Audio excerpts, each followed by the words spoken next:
all So it set just won't now? record, it's on live stream, I think, but it just won't record it. Good. Good evening, everyone, and welcome.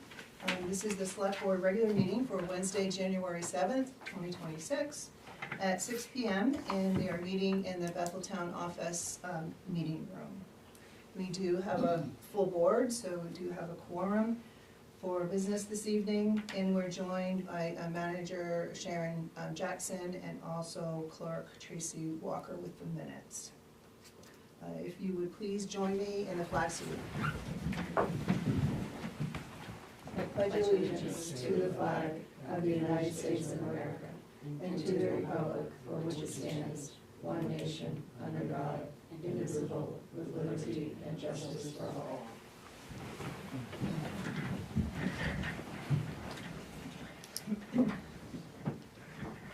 And 3 adjustments to the agenda. We don't have any. No, okay. Just for clarity purposes, we're following the agenda that was posted on Monday evening, this past Monday evening, not the one from Friday. Thank you. And we do not have any public hearings this evening, and that brings us to the public comment. So your opportunity to share any comments that you might have with the board. Hearing none, we'll continue onward. I'll do one. Okay, Lucy Abbott. Congrats to Public Works. Say again? Congratulations to Public Works, rough day. Thank you. Thank you, thanks. Yes, we do have Scott Sumner, and we also have Courtney McPherson, the Code Enforcement and Public Works Director. And that brings us to number 6, action on minutes of the September 17th, 2025 meeting. And you do have that draft in your packet.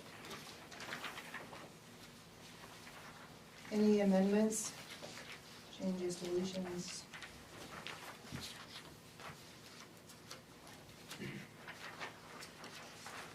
Item 10G, just missing the voting results.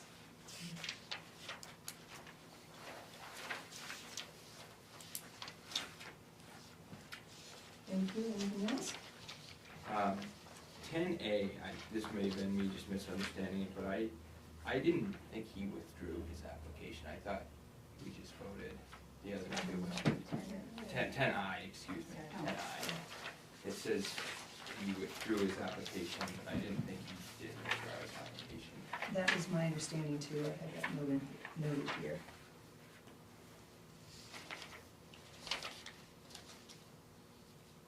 This is Brian. Yeah, I'm pretty sure we just voted for the other 2 applicants, and he did not.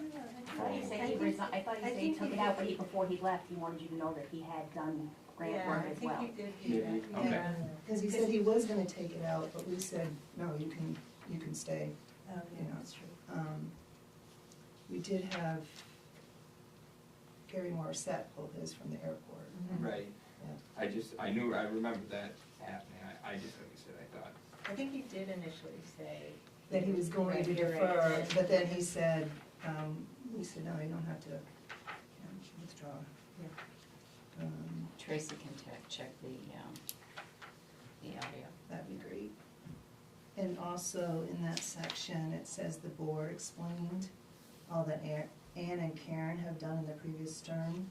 I believe it was Sarah. And I think Sharon said. And Sharon got reiterated, so. What number is that, Michelle? 10I. Still like right above Brian Lindbergh.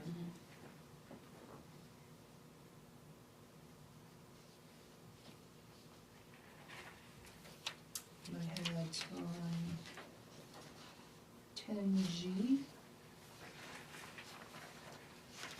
the budget committee terms, had beginning January 1st, 2026, and ending December 31st, 2026, but it would be 8, ending December 31st, 2028, in each of those. As well as in the title.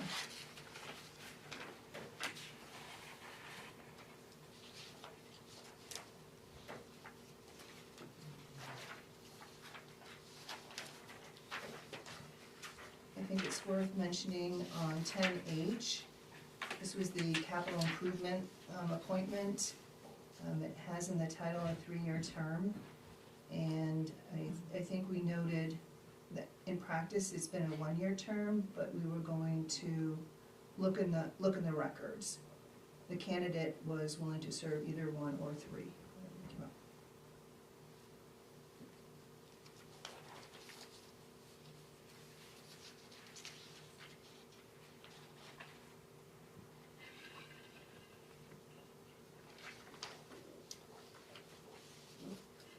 Not hearing any others. I make a motion that, I make a motion that we approve the minutes from December 17th, 2025. I'll second. If we could add with Oh, amendments. with amendments, sorry. I'll still second. Thank you. Great. If there are no other amendments, all those in favor? And the motion passes unanimous, thank you. That brings us to 7, Town Manager Report. Sharon. January holidays, Monday, January 19th is Martin Luther King Day. All departments will be closed. January meetings, joint town board meeting. It's a dinner meeting. It'll be held in Woodstock at their town office. Monday, January 12th from 5 to 7 p.m. ORC will meet Tuesday, January 13th and 27th at 5:30 at the town office. The airport will meet on Tuesday, January 13th, 4 to 6 p.m. at the airport office.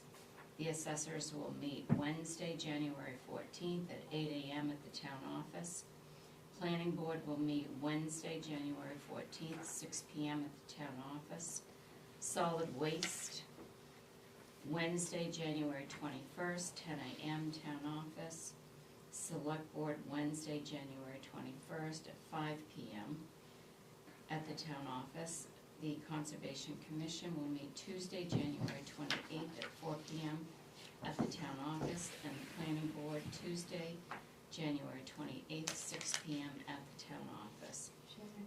Yes. I think those last two are a Wednesday, the 28th. For the Conservation Commission. We usually meet on a Wednesday, and it seems to match because the 21st is a Wednesday. Yeah, the 28th is Wednesday. Yeah, that's okay. No, you're not gonna meet Wednesday, the 21st. You meet on Tuesday, the same night as the planning board. Planning board's Wednesday. Wednesday, Wednesday. the 28th is a Wednesday. I think it's just a day. Okay. Yeah, you have the date right, Yeah. it's just Wednesday. Okay, so the Conservation Commission is gonna meet what day? Wednesday, the 28th. It's just the day was, you have the date right, Okay, yeah, it's I just a Wednesday. follow you Just- now, thank you. Yeah, the planning board would be Wednesday too, yeah. And the planning board will be meeting Tuesday. Only Wednesday, I think they meet. on No, Wednesday. Wednesday, and that's the 28th. 28th. Yeah, because So- we usually try to meet early so we don't conflict with them. So I have Tuesdays in there instead of Wednesdays is what I did, right? Okay. I've given you the payroll warrant number 35 for the 29th of December. The approved copy of the special event application for the Maine Ski and Snowboard Museum scheduled for January 25th. November and December report for Scott for the Public Works Department. I couldn't remember if I gave you November, and he just sent December, so I just gave both of them to you. The next meeting, I'll have the proposed wages for the fiscal year 27 budget to review for approval, and the fiscal year 27 budget, along with the health trust benefit changes. I'll do I'll tie them together so you can see the benefit packages. And I've given you a copy of the health trust calendar rate increases and changes for the calendar year 2026. I plan to meet, excuse me, with the department heads during the first week of February, the week of the 2nd, to review their proposed department and capital budgets that they'll be working on beforehand. And I'll have the completed calendar schedule for the 21st meeting, the hard copy of that. What it's going to include is the schedule for the capital improvement meeting, which I have that for February 23rd. The schedule for the joint budget meetings on Mondays, March 9th, 16th, 23rd, and 30th. And the notice when the nomination papers for elected positions can be picked up and returned. Tracy will be working on those dates. The schedule that we will have the public hearings for any of the code changes, those will be in April for submission for the warrant in June. The scheduled budget completion date for the final warrant approval. The scheduled town report to go to the printer, what date that'll be. The town meeting elections is scheduled this year for June 9th on Tuesday, and the actual town meeting will be on Wednesday, the 10th of June. At the next meeting, I'll have the fiscal year 26 budget financial reports updated. It has taken longer, as did the audit, because the auditors changed a lot of the account numbers and the names, so we've had to work through those to get those updated. And I did receive this afternoon, and I'll get that for the next meeting, a resignation from the Conservation Commission from Jeff Sloan for the 26th of January. He's going to be moving to Hanover. Thank you. Thank you, Sharon. Do any board members have questions? Do we still have the meeting with AdCog on January 21st at 4 p.m.? 5 p.m.? No, it's 5 p.m. Yes, that's why I said that. Oh, we're still doing that? Yes, the meeting starts at 5 that night. Oh, okay. It's the same night as the select board meeting. So we'll have the presentation that she thought it would be about an hour and a half, so that would be like Yes. until 6:30, and then our business would start at 6:30. Yes, or sooner if she's done sooner, if she only has an hour, but she said she usually plans for an hour and a half. So I'll have the dates on that written accordingly.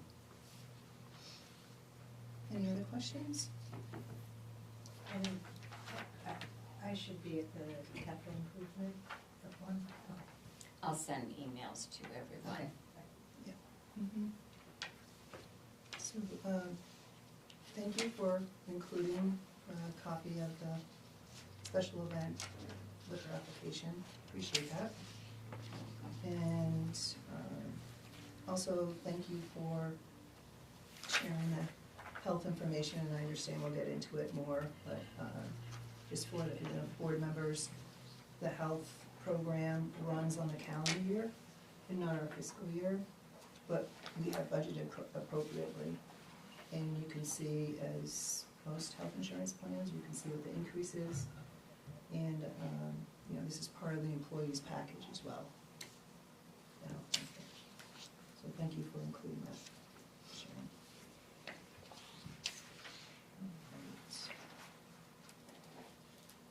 If there are no other questions, we'll move along to number 8, department head report. And as Sharon shared, we do have a written report in our packet from Public Works. 9, board and committee report. We don't have any this evening. And that brings us to our business items. And the first one, 10A, discussion and action to approve the renewal application for the Stone Moose Cannabis Manufacturing Facility located at 22 Sunday River Road. And you do have a copy of that application in your packet. And owner Mike Everett is here as well. I'll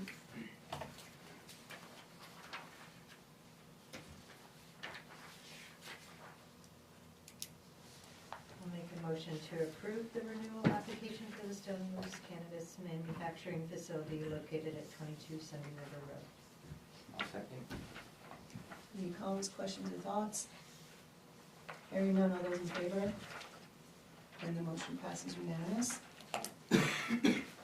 Thank you, Mike, good to see you. 10B, discussion and action to approve the renewal application for the Route 2 G&M LLC Cannabis Cultivation Facility located at 518 West Bethel Road, Building 4. And you have that application copy in your packet.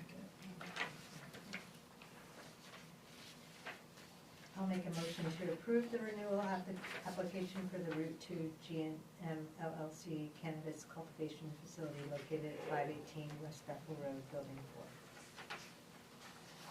I'll second. Any questions, comments, or thoughts? Hearing none, all those in favor? And the motion passes unanimous.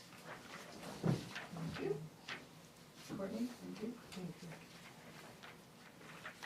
10C, Rich Campbell from Campbell Environmental Group, Brownfields and Land Revitalization Grants. And we welcome Rich here this evening, and his partner Lucy is joining him. And we do have a packet that was sent to us on Monday, and you do have one on your table about the assessment grants. So turn it over to you, Rich. I could talk and bore you for a long time, or you could ask me any questions. Essentially what this is a great grant opportunity. I've been wanting to come here for several years, and through inertia I haven't. But I received a call from Tyler Construction in Greenwood, who had a little issue with the DEP, and they required to do a study of their site, and part of their site involves the town of Greenwood, which apparently is on the northern side of their property. So I talked to him, and I decided that the best way for him to go is, instead of spending his own resources to do an assessment, he might be able to go through the brownfields and apply for a grant to get it done. And so I talked to the town of Greenwood, and after talking to them, they don't really have a lot of grant experience. So the best way for them to receive a grant is if they have two other communities to go in with them to go for a grant. So since I've been wanting to come here for several years and hadn't, I thought this was a good chance for me to ask you, since you have a lot of grant experience, if you would be willing to draft a grant. And when I say you draft a grant, I'm the one that drafts the grant, but I would ask you, I would need about this much information from whoever in the town is managing the grant to talk about their qualifications. I would also need a personnel rate and a fringe rate for whoever in this town is going to be managing the grant. You choose to do it, because you can pay that person to manage the grant. You can also get a 5% indirect cost to also manage the grant. For you, that would be $75,000 would come into the town to manage the grant. So the grant would be due on the 28th of this month. We would write the grant for you. We would, if you want to help in any way, that's great. We do this for communities throughout Maine. Currently, we're working for the town of Lincoln, Eastern Maine Development Corp. We just did one for Hancock County Planning Commission. We do them for all the tribes. I've done them for AVCOG, for a lot of organizations. This would be good for you because you would have control over $1.5 million that would come in through the grant. I would need to get a third community that would want to be involved, and so I'm asking you, if you choose to go ahead with this, as I said, for you it's great because it requires nothing from you other than some time to write about this much. and you're gonna have to submit it through grants.gov, which I've talked to someone here. Was it you that I No, talked to? Stephanie. Stephanie, who has experience doing that. There's also some normal forms that you would prepare, just like any other grant, government grant that would go in. So, and once you receive the grant, then you'd have to hire someone. You can't directly hire me. You'd have to send it out to bid and have a fair bid. The only thing I ask is if you allow me to bid on it. So we would get the whole grant package ready for you after you've given us that little bit of information, which is basically whoever's managing the grant, experience about this much tax. And I need to know personnel rate and fringe rate to put in the budget. And also, I'd hope if you want to go through with this grant, I would ask you if there's another town other than, Greenwood would be on it, and I would need one other town to approach them to see if they're interested in it. What the grant will allow you to do, it gives you $1.5 million to investigate any site that is eligible in the grant, and almost every site is eligible for the grant. And so if there's a site that you could think of in the town that has been derelict for years and you'd love to see that to get developed, this provides all of the environmental money to get it developed. Typically, a person would have to go through it. If they wanted to develop a property, they typically ask the bank for financing. The bank asks them for all of the information that this grant supplies, except it's then, it's all government money that comes in. So it's been a really successful program throughout the state of Maine, believe it or not. Maine leads the nation in getting these grants. There's more grant money that's come in usually in Maine than California, New York, whatever. This is a competitive grant. You would be competing against everyone in the nation, and I can't guarantee that the grant would win. I can guarantee that it'll get into the playoffs. Once it gets into the playoffs, I call it the playoffs, but I can't guarantee you're gonna win. We have written a ton of successful grants through the state. This year, we'll write $12 million worth of grants for the town of Lincoln. We'll write for the Penobscot Indian Nation, $6 million worth of grants, and, Eastern Maine Development Corp is $500,000. I will say this year is the last year for the Biden infrastructure funding of this program. Next year, that will disappear. And so what that does is Biden infrastructure law flooded this program with money. So this year, you could ask for $1.5 million. If it goes back to the previous funding amounts, next year you could only ask at maximum maybe $600,000. So this year is the best year to come in for this type of grant. There's no strings attached, there's no nothing. So I guess what I'm asking is if you would like me to help you draft a grant. It's no expense to you, but it is maybe, however, I don't know, a half an hour of time to write something like this. You might already have something canned, I don't know, that you could provide for me to help. So that's basically the long and short. I'm open for any questions, and I've done about 180 of these in the state, so. I do have a question on the 1.5 million. Is that for the 3 towns combined?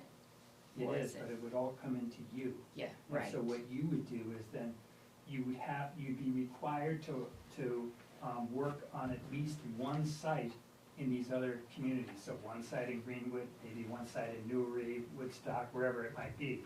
But you manage the grant, so all the money technically comes to you. Mhm. To be used in the 3 towns. Right. Yeah, okay. You can choose it, you can take 1 million and spend it all in Greenwood Yeah. if you want. But since you're managing the grant, you receive the indirect expenses. And you're able to charge money for the grant. So as many hours as you wanna use to manage the grant pays for it. Thank you. I have to admit that, I didn't have time to really process all of this since getting it on Monday. And I do better with a paper copy, but usually with grants, there are lots of requirements that you need to meet, or do you have to spend the money by a certain amount of time? You'll have 5 years. but you don't have to spend it all the money, you can give the money back if you want, so. I've got a grant right now for the W.H.A.T tribe, we'll never spend all the money, but they're spending it on projects that they wanna spend it on, and it's amazing what they've spent it on, so, there's really there's no strings attached. And it has to be town land that we're, No, it can be private property? it can be any property that they deem eligible for funding, and so I've been doing this for 20 years. There's very few sites that haven't been eligible for funding. As long as you haven't, normally what's not eligible for funding is you can't work on a Superfund site, you don't have any Superfund sites around here. And you can't work on a site in which you, meaning the town, has contaminated the property yourselves. So, and there's, So- Town dump. Yeah, and, Yeah. yeah, so we couldn't do it, and where the sludge is. well, it all depends. It's like everything, it's like how you sell it. I just came from, I do work in the Hamptons as well in New York, and I just came from their dump. I'm working on a dump down there, so sometimes it happens. I worked on the town of Deer Isle's dump this last summer, and that was really good because they were facing a huge potential problem.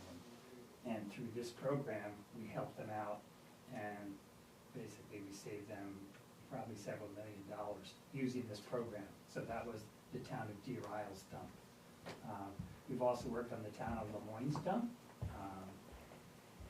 Lots of different. So, sorry, this grant is for actual work on sites, or This it's grant- to assess sites? So this is to assess sites, and you can do planning. It's very flexible on how you want to use it. If you want to take whatever, several $100,000 of this grant and use it for planning purposes, you can do that.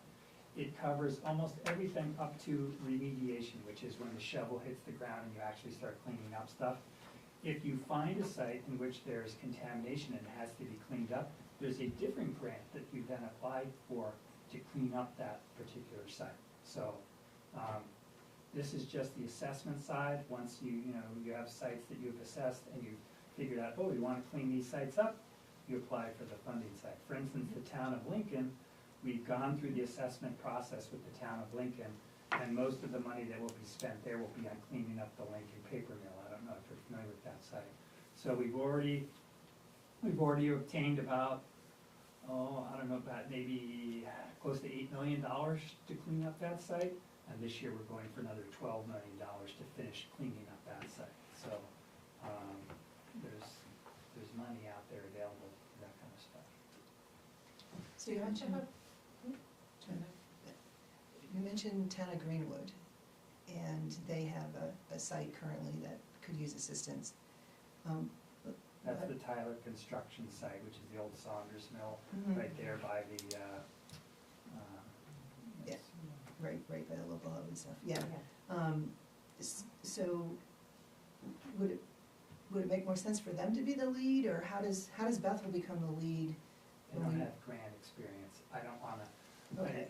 writing grants is a pain in the neck. And the worst thing about writing a grant is writing a grant that you know is going to lose. And I don't think, if I wrote a town grant for Greenwood, I don't think it would win, because they just don't have grant experience. I went in and talked to them, and after talking to them, I thought, it's not gonna, it won't. But if you're writing it, wouldn't it be? No, because I can't, you have to work with the material you have.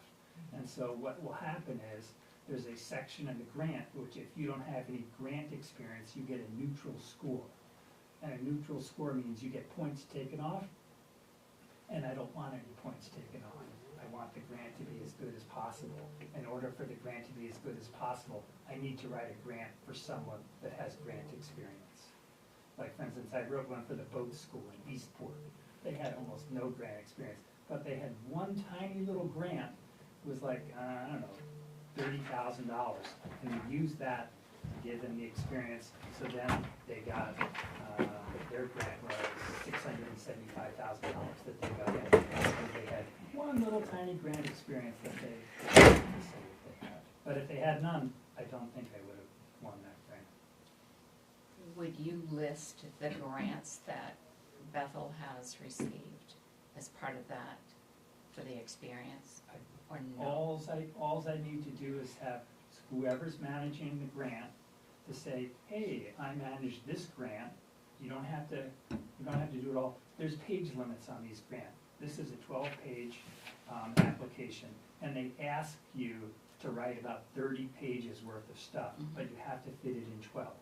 And so I try to minimize what I have, to write in the grant. What I would recommend on this grant is about this much material. You put just enough information that says, we managed this grant, it worked out well. We managed this grant, it worked out well. 2 or 3 grants, small amount of text, that's all I would recommend to write about. If you go on too much, you can't do it, because oddly enough, this is a very formulated process. I don't know how many of these we've written in the last 20 years, a lot. And so it's kind of down to a formula. We can't write a lot about certain sections. So the town just has done 2 USDA grants, Perfect. so those could be part of that. Right. And Just a also quick the little- airport grants. A quick little included. description about it. That's what I was asking. Yep. That's all you need to do. Would we need to have, yeah. I was gonna say, do you have a question? Do we need to have the sites determined before applying? We do that, yes. So the odd thing about this grant is you can talk as much as you want about all of the sites, but when you get the money, you don't have to work on any of those sites. It sounds very strange, but that's the way it works.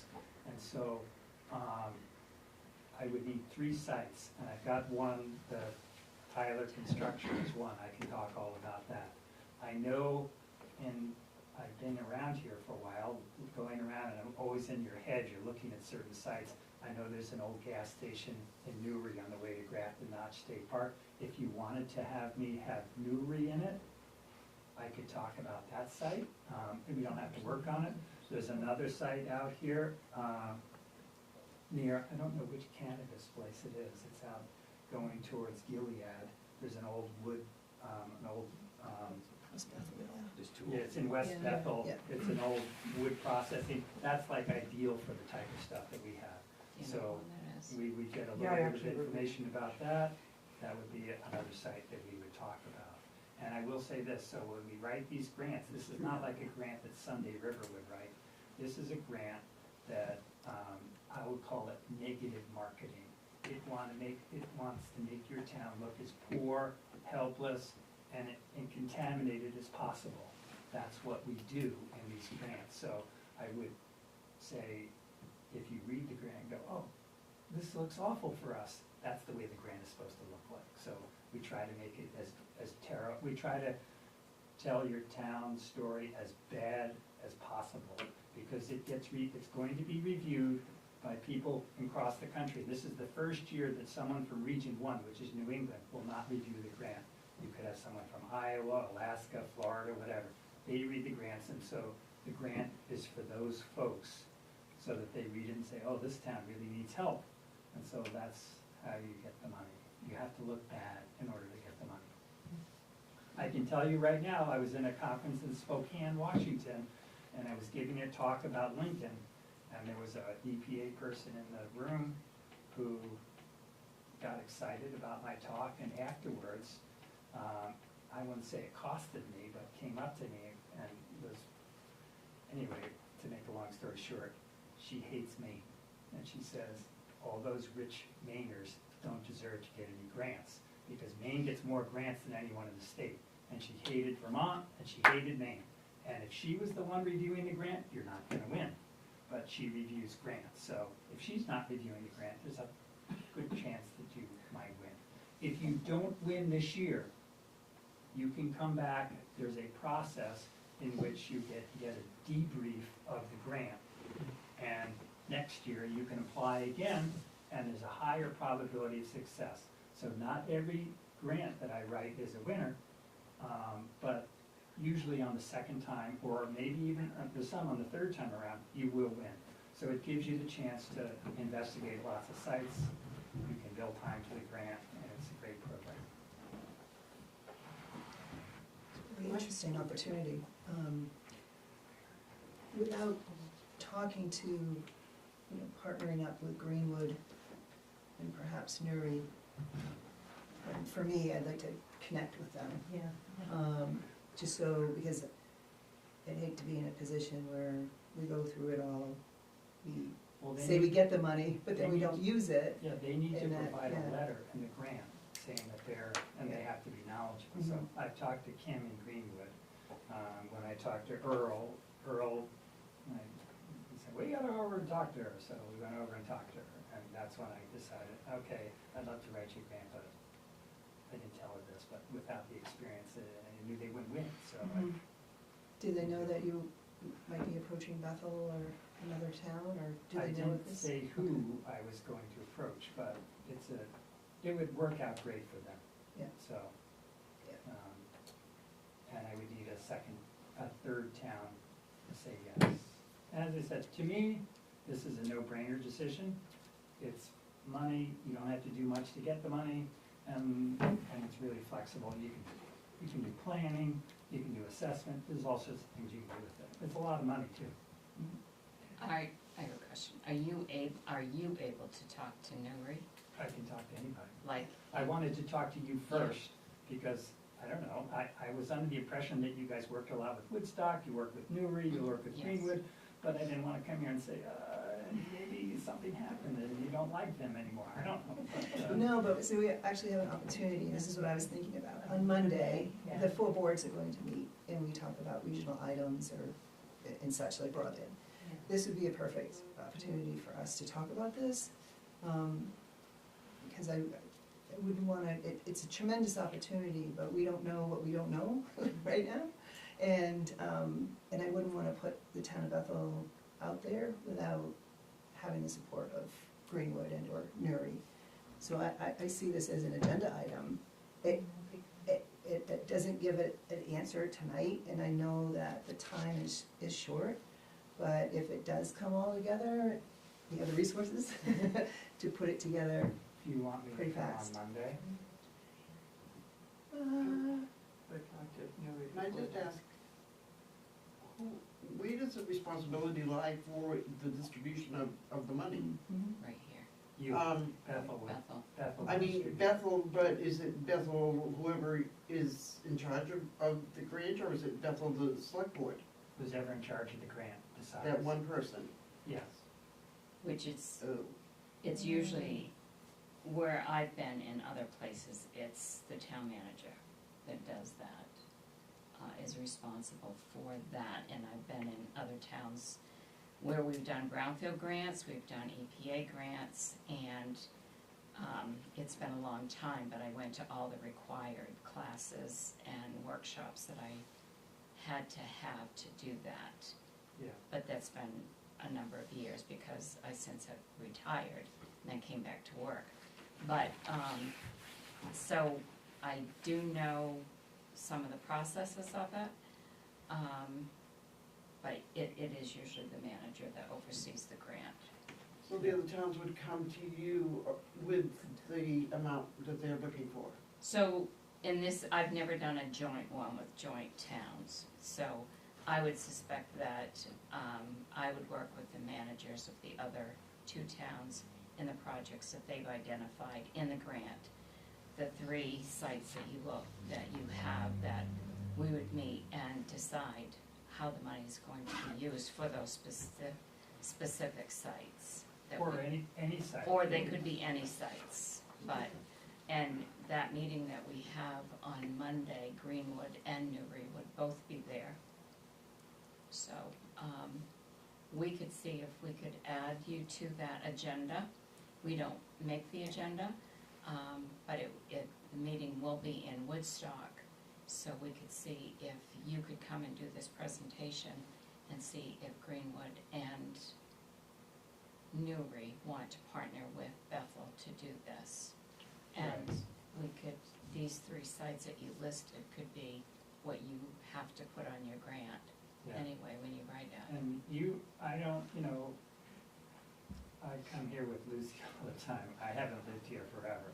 I found that usually there's people in the town who've lived in town for a long time that know the history on every single site. And so there might be some better sites that you know about that you could talk to me about and say, hey, why don't you write about this site? So, We can think about it. I can Yeah. give you a card, and if there's anything that comes in mind, you can call me. Mhm. I am trying to do as much as I can to get the process rolling. A lot of the grants that we're working on this year are in decent shape, but this is a weird year because of the government shutdown. So normally these grants, they're due in November, and so we knew when there was a government shutdown that they would open up the grants and it would influence, or it would screw up all of our vacations, which it has. So I'm heading out on vacation on the 15th, and one of my other key staff members who also is on vacation starting tomorrow. So we will get most of the grants done before I go, but between the 15th and the 28th, we're hoping to, finish up stuff. We're always asking people to provide us information, and sometimes it's like pulling teeth to get them to do the simplest things. And so normally what happens, I hate to say this, but normally what happens is 2 or 3 days before the grant's due, everyone sends us the stuff that they want. And then we're struggling to get everything in place and out. For whatever reason, it always works, but that's what happens. But every year we do the same thing, say, can you maybe send us the stuff earlier so that we're not really stressed out at the end? And since this time I'm going to be abroad when this happens, I'm hoping that we can get all the stuff before I go, because it'd be just more of a hassle than me trying to do it while I'm on vacation. My staff is good at doing it, but, whatever. I think it sounds like we feel comfortable talking to the other towns on Monday. And I know if it's something that everybody is in agreement with, I think we can act on it pretty fast. Yeah, I would just emphasize, and I know towns work differently, but for me, it's kind of a no-brainer thing. It's a lot of money, it's not a lot of effort, it's almost no effort, and you can use the money for a lot of different stuff. And I also recognize and sensitive that we'd be the lead, we'd have the burden. So I wanna make sure we think about that, and we have the support of the other towns, because we essentially will be the agent specifically for probably the first one. And does it have to be with the other towns, or, you're suggesting it because Greenwood, or Woodstock needs it, but, or Greenwood? Well, you could add more towns if you want. No, could it just be a grant for Bethel, if You they could, don't, but it's stronger one to of the be. impetuses I was here was to help these Yeah, guys. right. So if you had it for Greenwood, if you had it for Bethel, great. I'd have to look in the Bethel jurisdiction. If you somehow included Greenwood, you might be able to work on it. They frown on you working on sites that are not in your jurisdiction. So it's possible you could write the grant to include Greenwood as part of your jurisdiction. If you went in it just for yourselves, it goes from 1.5 million to $500,000, which is still a lot of money just for the town. So that's the difference. You could do it just Bethel. So how do we let them know that Greenwood and Newry, for example, would be in our jurisdiction? You write it in a grant. Okay, so we can. Oh, I would have to ask, I have to call one of my buddies at EPA to ask them if the town of Bethel just wanted to do it on their own and they wanted to work on a site right next door in Greenwood, would that be allowed? I'm not sure what they'd say, but I can ask that. But otherwise, we just include them and we're essentially an agent And for then it would- whatever in these 3 towns. Right, and Okay. then if you wanted to do it that way without a coalition, as I said, it would be 500,000 instead of 1.5 million. And what happens once the relationship, say, well, Tyler Construction, that's a private entity. So this would be a public-private arrangement, or how does that work? This program is all about public-private partnerships. That's one of the key things with this program. Community involvement, public-private, relationships are two of the primary things. They really want to make sure that the community is involved as much as possible, so they do it through meetings like this. So, you'll have meetings in which you invite the public to come and answer questions, and usually nobody shows up. I had one meeting where a guy opened the door and he brought his dog. That was the public meeting. So, sometimes a lot of people show up if you're like making it, if you put the meeting in with talking about the sidewalks in town, then a lot of people might show up because they're concerned about the sidewalks, and then they're have to unfortunately listen to stuff about brownfields, which they don't normally want to listen, but they're really interested in the sidewalks. So, there's all sorts of things, so that's kind of what happens. It sounds like we might have a path, if you're willing to go along with us. And it sounds like we want to speak with the other towns on Monday. What time on Monday is the meeting? The meeting starts at 5, I believe, In Woodstock? in Woodstock. Yep. It's a dinner meeting. I know we do have one agenda item, our update on the broadband for the region. And I don't know if they have an agenda yet for anything else, but we would ask. Should have to ask, we need to ask. So they Yeah. did, Mike Wilson did send a notice out this week, 5 o'clock, they will have the hot meal served right at 5. Okay. And then the agenda starts after, and he did send a sample of the agenda, but I could follow up to that and ask if we could add this on the first item after the dinner.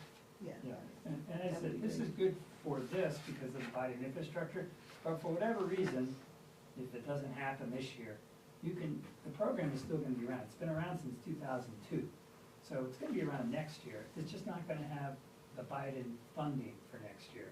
It'll probably go down to like $600,000, which is still a lot of money, so. Should Rich contact Loretta before Monday, or you'll cover all that and she'll just hear about it at the meeting? I'll let Loretta know tomorrow. So you'll let her know? And I'll actually let all of them know tomorrow. Also Tanya, who's the manager in Woodstock. And what if Woodstock is interested too? I would say normally the more the merrier, but the more towns that are involved, then the more I have to write about. Sure. And so it's sometimes hard. I think that it probably would work, but there's just extra stuff that you have to write in the Okay. grant. And it's probably doable. Well, we can at least. Coalitions are a minimum of 3. Yeah. I don't think Okay. there's a maximum for Okay. coalitions. Okay. It's just a matter of, okay, how do you write about more? Okay. That's the issue. Does the funding available go up if there's more involved, or is it 1.5? 1.5 is the most you get at coalition. Each individual town could go after their own amount for 500. But as I said, if you don't have experience, like, I'm not willing to write a grant without any experience, because I think it's gonna be a loser. So, Might increase the odds. Well, thank you very much. Does anybody have any last questions for Rich? Otherwise, we'll look to see you again on Monday. thanks. And see what we can do. All right. Thank you very much. Thank you.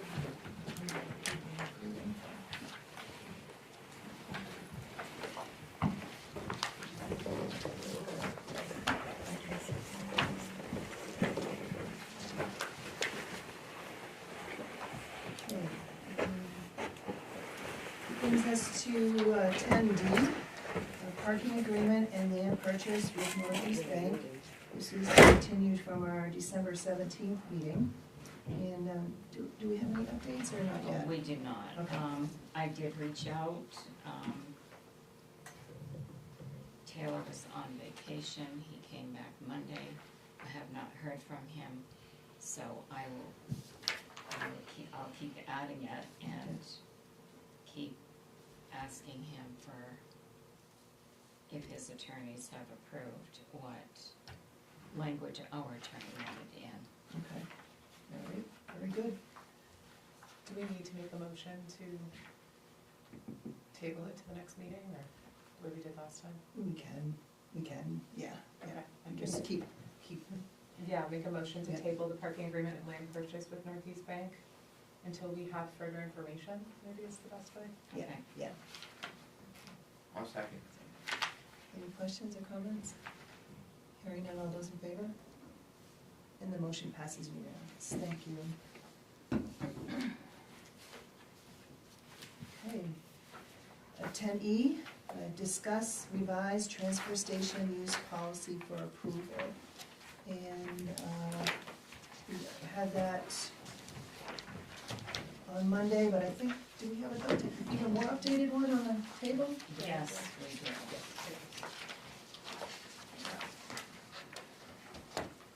So the current one, I put a draft stamp right up in the right-hand corner, so that way you'll know you have the correct one. So on, if you want me to explain. Sure, yes, please. So on number 2 on page 1, number 3, that was changed by taking out the word permanently, so it would be transfer station stickers must be clearly visible to the attendant, preferably affixed to the inside window on the lower driver's side of the vehicle for which it was issued. Plate numbers on the sticker must match the plate number on the vehicle. So the only change to what was presented at the last meeting would be to eliminate the word permanently and add clearly visible to the attendant, preferably. So your comments on that? I like that. No, Okay. Really good to, good with that? Okay. On page 2, we changed this. Scott and I have reviewed this and also pulled up, it was asked that we had examples of construction debris. So in bringing up examples, we've added, and then this current one here, we eliminated some of the ones that we put in there because they're not actually weighed. So I did not like the word scaling, as was written in the Freiburg one, so I just put scale. And residents and property owners disposing of construction debris, which is C and D for the short version, refers to waste generated from the construction, remodeling, repair, or demolition of structures, and oversized bulky wastes are required to have their loads weighed. Examples of items to be weighed include, but not limited to, and then it lists wallboard, sheetrock, tiles, flooring materials, non-asbestos installations, siding, plaster, roofing, shingles, and furniture. Furniture does come under oversized bulky waste, as do other things that we actually have fees for, so they're not weighed on the scale. Anything that is in that category that you see in the fee schedule, those items would not go over the scale because we charge a fee for them. And then you would be required to, number 1, drive on the scale to be weighed. Number 2, dispose of your waste at the designated location. Number 3, proceed back to the scale to be weighed again. 4, drive to the upper office building to pay the disposal fee. And this here is where it was discussed about Oxford County. I felt that was too harsh to put in here for a number of reasons, because I don't want people to think that we are, gonna put a hammer down on them. So I did discuss this language with several people. So we came up with the language, failing to pay the disposal fee before leaving the facility may result in the use of the scale service being denied until your bill is paid. The disposal fee is 10 cents per pound after the first 20 pounds, and then it follows by see an attendant if you have any questions. that was changed because someone may not, whenever you do something new, someone just may forget about paying. And we don't want to, like, put the police on them right off. So that person could come back and say, oh, I forgot to pay, or the next time that person comes, that's when they may tell the attendant, or when the attendant sees, or if Scott sees on the camera who it is, just give a reminder. Those are the kind of things that we did in Freiburg in the beginning, and they seem to work good. The disposal fee would be kept at 10 cents. Freiburg just recently changed their policy to increase it to 12 cents. When we first obtained their policy, it was 10 cents, but they just recently changed it to go to 10 cents, which I'm not recommending that we go to 12. They changed it to increase to 12. I'm not recommending we go to 12 because this is new for us, so I'm recommending to stay with the 10. And they also, in their policy that we first obtained from them, did not have a weight requirement to be waived. In the policy that they just updated, increasing to 12 cents, they also had 20 pounds to be waived. So Scott contacted Tom to talk to him about the 20 pounds. And Tom does recommend that we use an amount to waive. So 20 pounds seems to be the figure that will not create a problem. So that's why we put 20 in here rather than the 10. And when the Solid Waste Committee first started meeting, it was the Solid Waste Committee that decided that there would be no waiver amounts. So that's why this policy was written, not to have a waiver on the recommendation of the Solid Waste Committee. And seeing an attendant, if you have any questions, that is common language in anything like this or other procedures where if someone doesn't know the answer, they would see the attendant or see the clerk for additional answers. So any questions on any of this? So is it gonna go back to the solid waste committee about the 20 pounds, or is that just our decision? So I would take this back to the Solid Waste Committee because it is the Solid Waste Committee that sets policies and develops the policies. When I went back and read the Tri-Town agreement, that's why we have the Solid Waste Committee, and then whatever they approve, that then goes to this board for this board's recommendation. They make recommendations to us, to the town. So I would bring this back to them at our next meeting on the 21st to show the language change and the reason why. I did talk to Loretta about this, and I sent this information to Loretta as well. Loretta is good with this. She feels that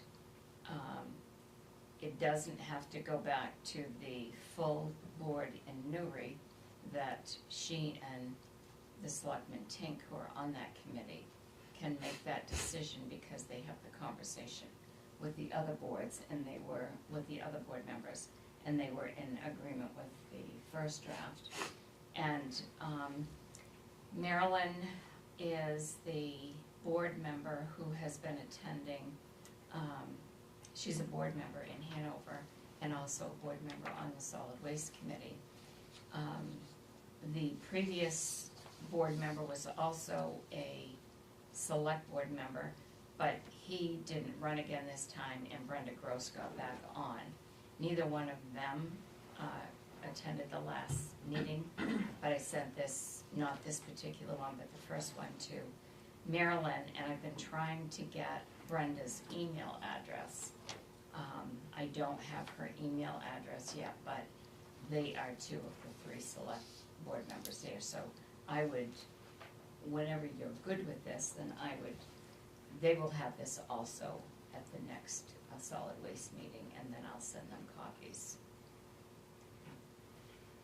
Scott, I have, on the roofing, I thought the shingles were always separate at the dump. They are. They don't go in the construction bin, they go in their own can, Right, but they're on this list as an example.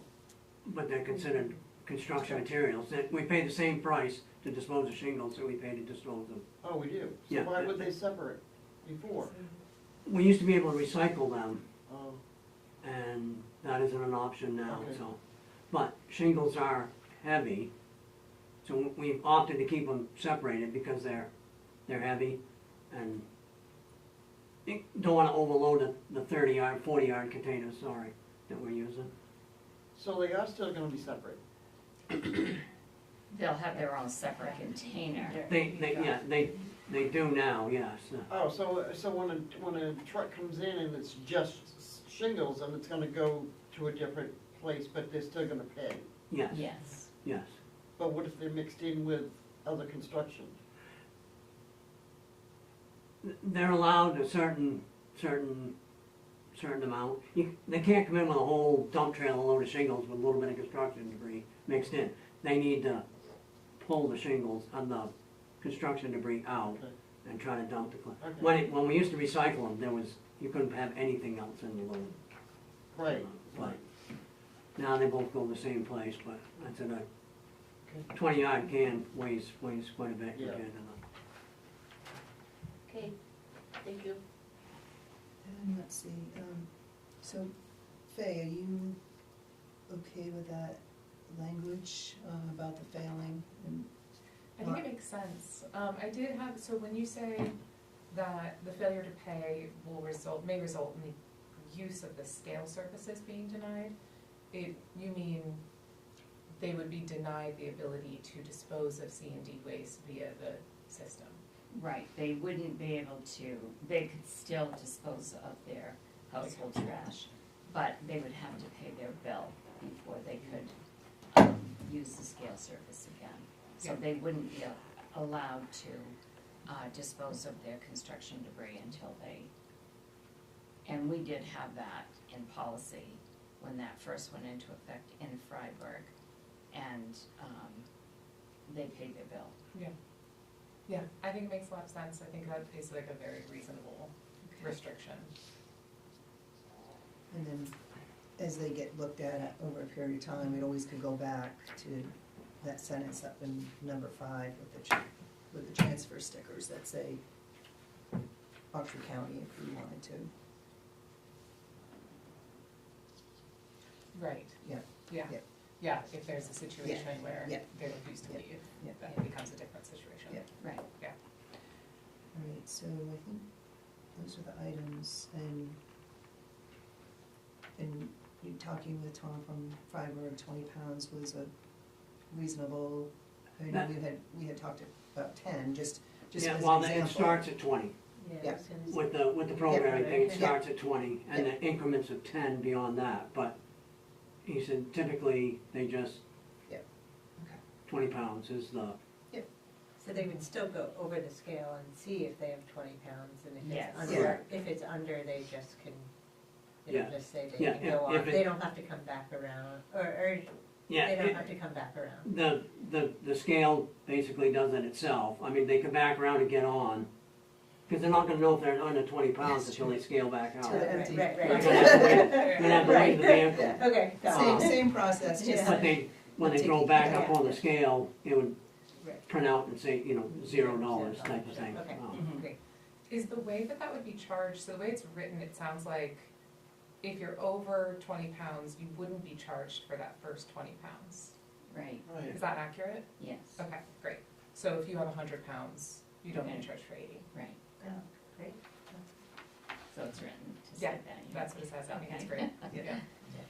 and so I think all the pieces were hit. The only other piece, and I haven't taken the time, was whatever was in the policy we wanted matched to the brochure. Yes, we'll Right, so- update that, Yeah. and, it's gonna require formatting because, and I'm not the one that did that, and I'm not good at doing that anyway. So the staff member that did that brochure will change the fees to reflect accordingly. We will add the section in that on the scale as well to show the 20 pounds and the 10 cents, and that will all be updated in the brochure, and the fee schedule also. Then Right. we'll bring that back, so Right, that 'cause you we can wanted to- approve the fee schedule. Okay. Yeah, because we wanted to put furniture in, right? Whatever. I was gonna say, number Yeah. 3 is redundant to what's in the new red paragraph. Demolition debris. Generally includes shingles, drywall, plumbing parts, furniture, and I mean, that's just what you said in the red part too. Yes. Do we need to have the false places? We don't. I added it under the scale because it was asked that we identify. So, I mean, you can leave 3 in there even though it's redundant. Okay. I would say we should leave it, just because this is a list of types. Types, yeah. And it should be there, and it should also be in the scale. The only thing that I would say is maybe where it says demolition debris, maybe we use the same C&D construction debris, construction and demolition Yeah. debris, Call it the same thing. call it the same thing in every Yes, place. I agree. I had one other question about the 10-cent fee. How does that compare to what we are paying to dispose per pound? So, it's about, if we take in what we took in last year, this year wouldn't be a good year to compare anyway, because it's not gonna be a full year, but I think it's comparable for the 10 cents, because, it cost about $300,000 to dispose of last year, and if we had charged the 10 cents, we would have taken in that 300,000. Okay. So it was the poundage Yeah. would have, okay, great. So that worked out good, and it wasn't 300 exactly, it was like 290 something, 96, 97,000, but it equaled what we pay out to what we could have taken in. So it's basically gonna pay for itself, if you look at it this way. Do we want to include a sentence here that says something like this rate may change in subsequent years if the cost of disposal changes, just so folks know that it's not 10 cents forever? Might be overkill, but. I think in the code, does it say that the select board sets the fees? Yeah, doesn't it say that on the fee schedule? Yeah, I said, yeah, I think, Like a disclaimer on the fee schedule? yeah, there's that on the fee Yeah, schedule, but I think in the code, it says that the select board sets it, so it could be changed at any time after that decision is made. So I think it covers, we'd have to go look back in the code just to see. And you might want to look at it after at least 2 years, not just one, because this first year is not a full year anyway. Will the 10 cents per pound be on the fee schedule now? Yes, yeah. And then to take it the next step, so those funds that come in will just be, like a revenue offset to the program. They will be receipted in under revenue, and just like the rest of the revenue is. Okay. And then as it gets divvied up to the other towns, they get billed for the net cost? Yes. For the, okay. Right, that's great. And then, as we're getting set up here, I remember from the solid waste committee, that perhaps they'll have reports coming in the following months, and if we could have copies of those reports as well. So at the next meeting, I will have a 6-month report for the solid waste committee, which will show all of the revenues we've taken in for the 6 months, the billing that has gone out to Newry and to Hanover for that, so yes, and when we start doing that, I will have those Okay. for this board as well. Can we add tonnages to that too, so we can track it?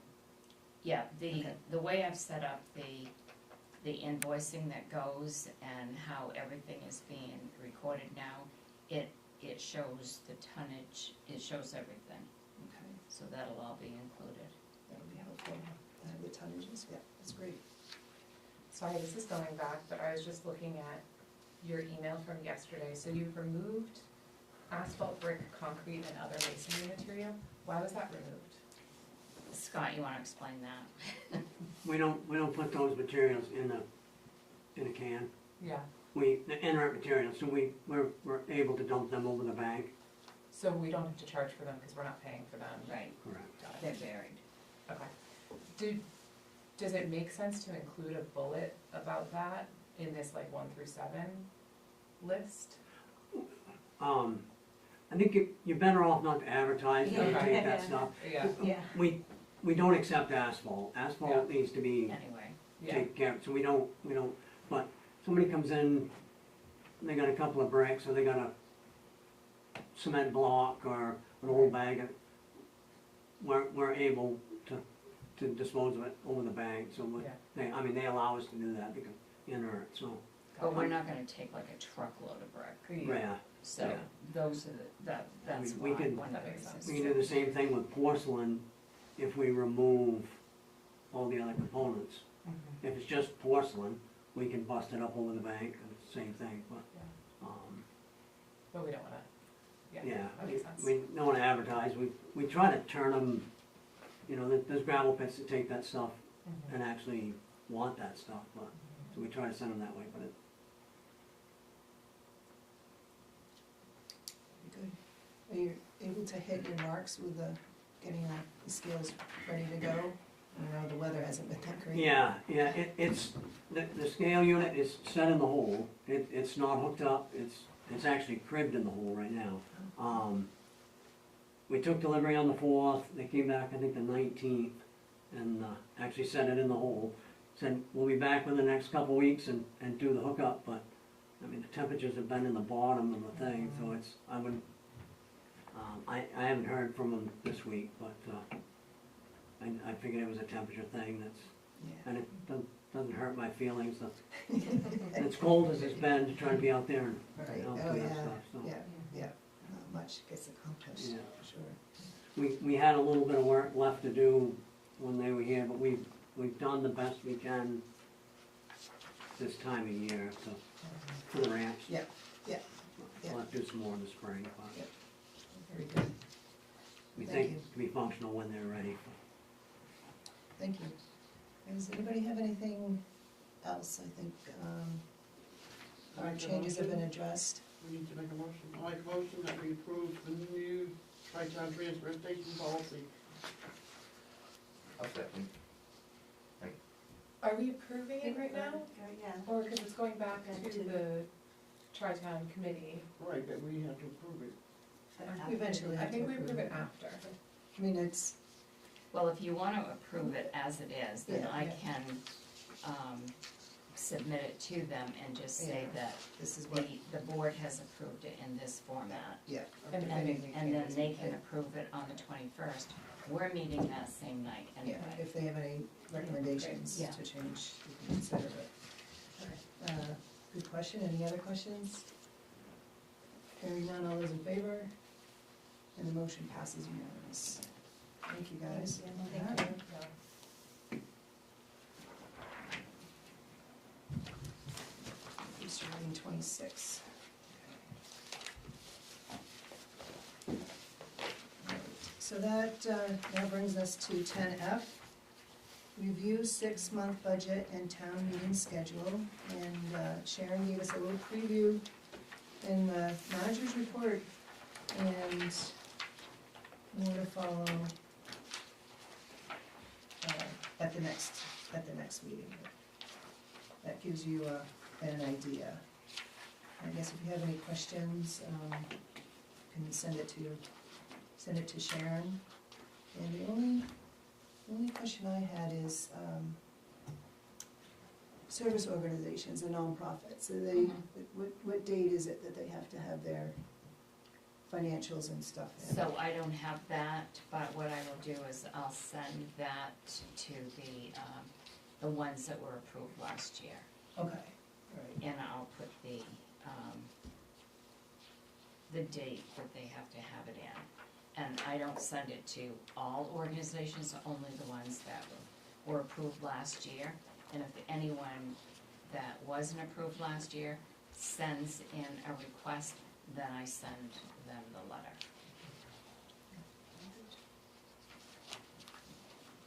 If there are no other questions, we'll move on. Good. Okay, 10G, action to accept $1,440 from the Galen Cole Family Foundation as a 50% match to purchase 48 3x5 American flags with poles and brackets.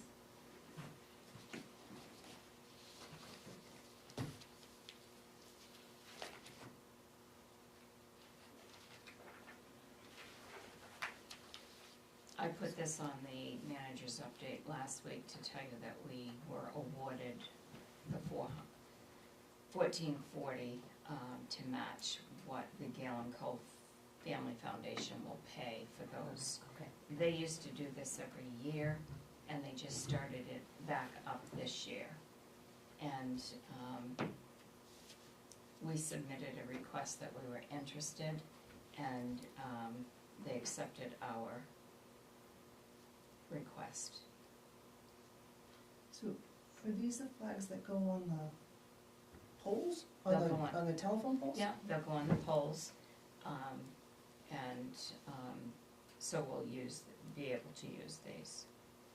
So the town is They not give us paying new poles, too. anything at all for the flags, it's all being covered by, or, No, the town is paying 50. $1,440, and then the foundation. and the foundation is paying the other Okay, got it. $14,440. And it's for 48 3x5 flags with the poles and the brackets for the Okay. poles. And we were planning to buy them anyway, so. Yes, we have to replace them when they are not in good condition, and this way we can get 48 of them. When was the last time we did that? Do you know that? Last time we replaced them, Yeah. it's been like 2 years, I think now.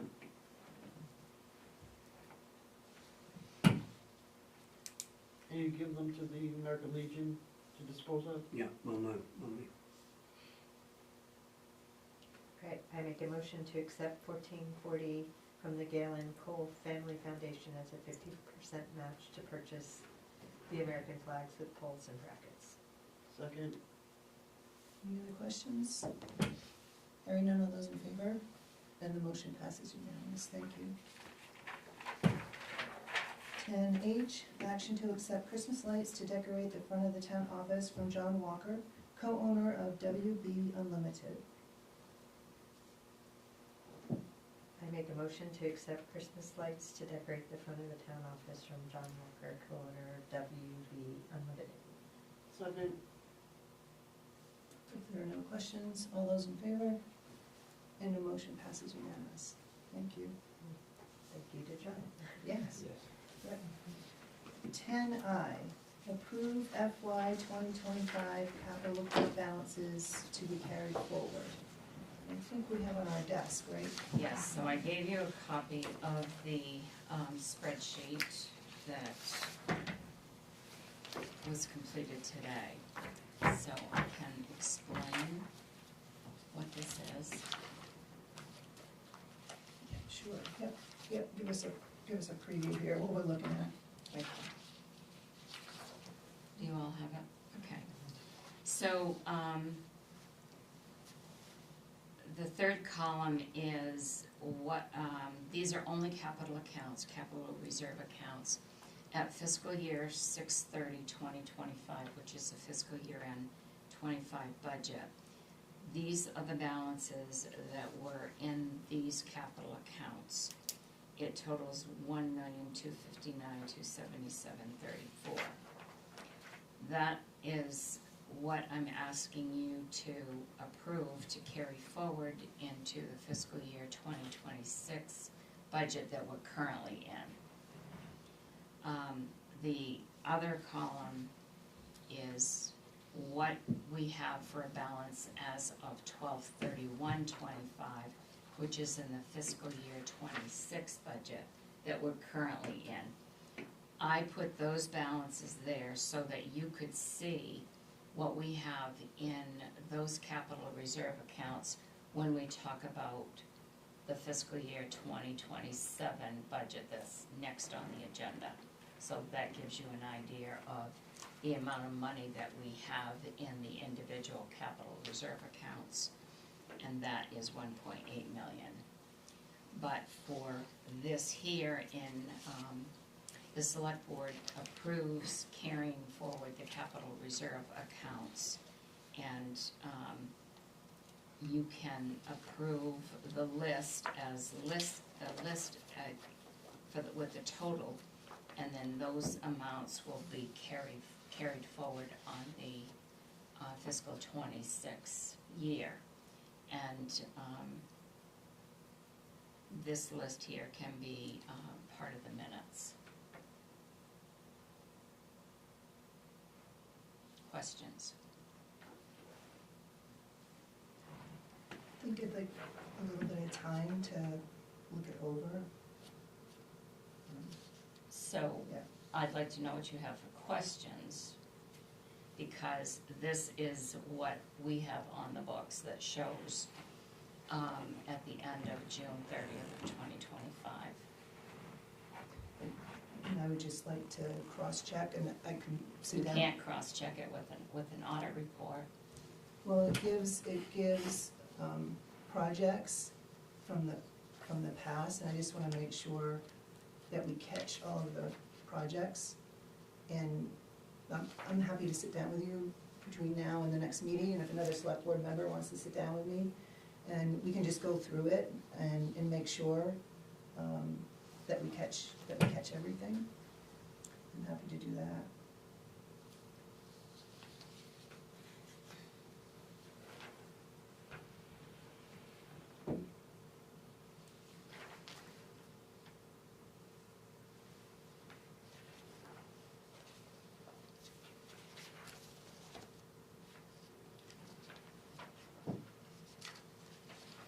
Does that work for people? Some of these projects are not going to be in the fiscal year 24 audit, because they only happened after the fiscal year 2024. This year has not been audited yet for 6/30/25. Because, sorry, so these numbers with the June 30th wouldn't have been. So as an example, streets and roads. When I did the budget for fiscal year 25, I used the balances for 6/2/25 because we hadn't finished the end of that fiscal year yet. So those balances don't even, in most cases, are not even gonna match this, because there were more expenses after we did the fiscal year 26 budget. If you print a report for the streets or roads, you'll see that the balance in that account on 6/30/25 is that 17,235. The balance in that account now is 54,703.30, because it includes anything that has been spent in the first 6 months of fiscal year 26 and was budgeted in fiscal year 26.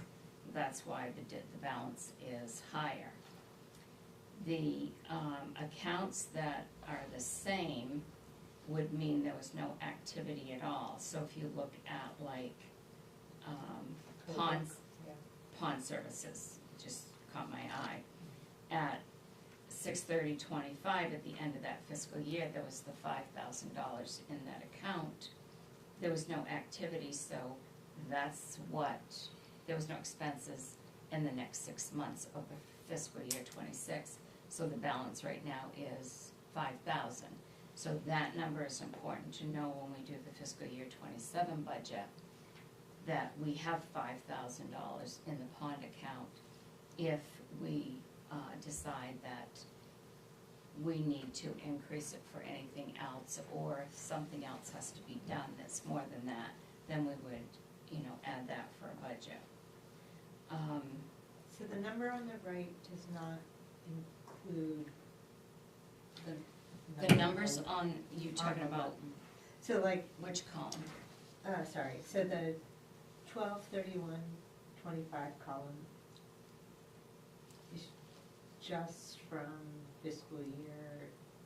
That is July 1, 2025 to December 31st, 2025, because that 6 months is the first 6 months of the fiscal year 26 So it does- budget. And so what you're, like the 17, so if I'm just looking at streets and roads, the 17,000 that was balanced 6/30/25, that number is not part of the 54. Like when we move it forward, Yes, it is part of that, it is part of that. Yes. Okay. because it was left over on Okay. 6/30, so it was added.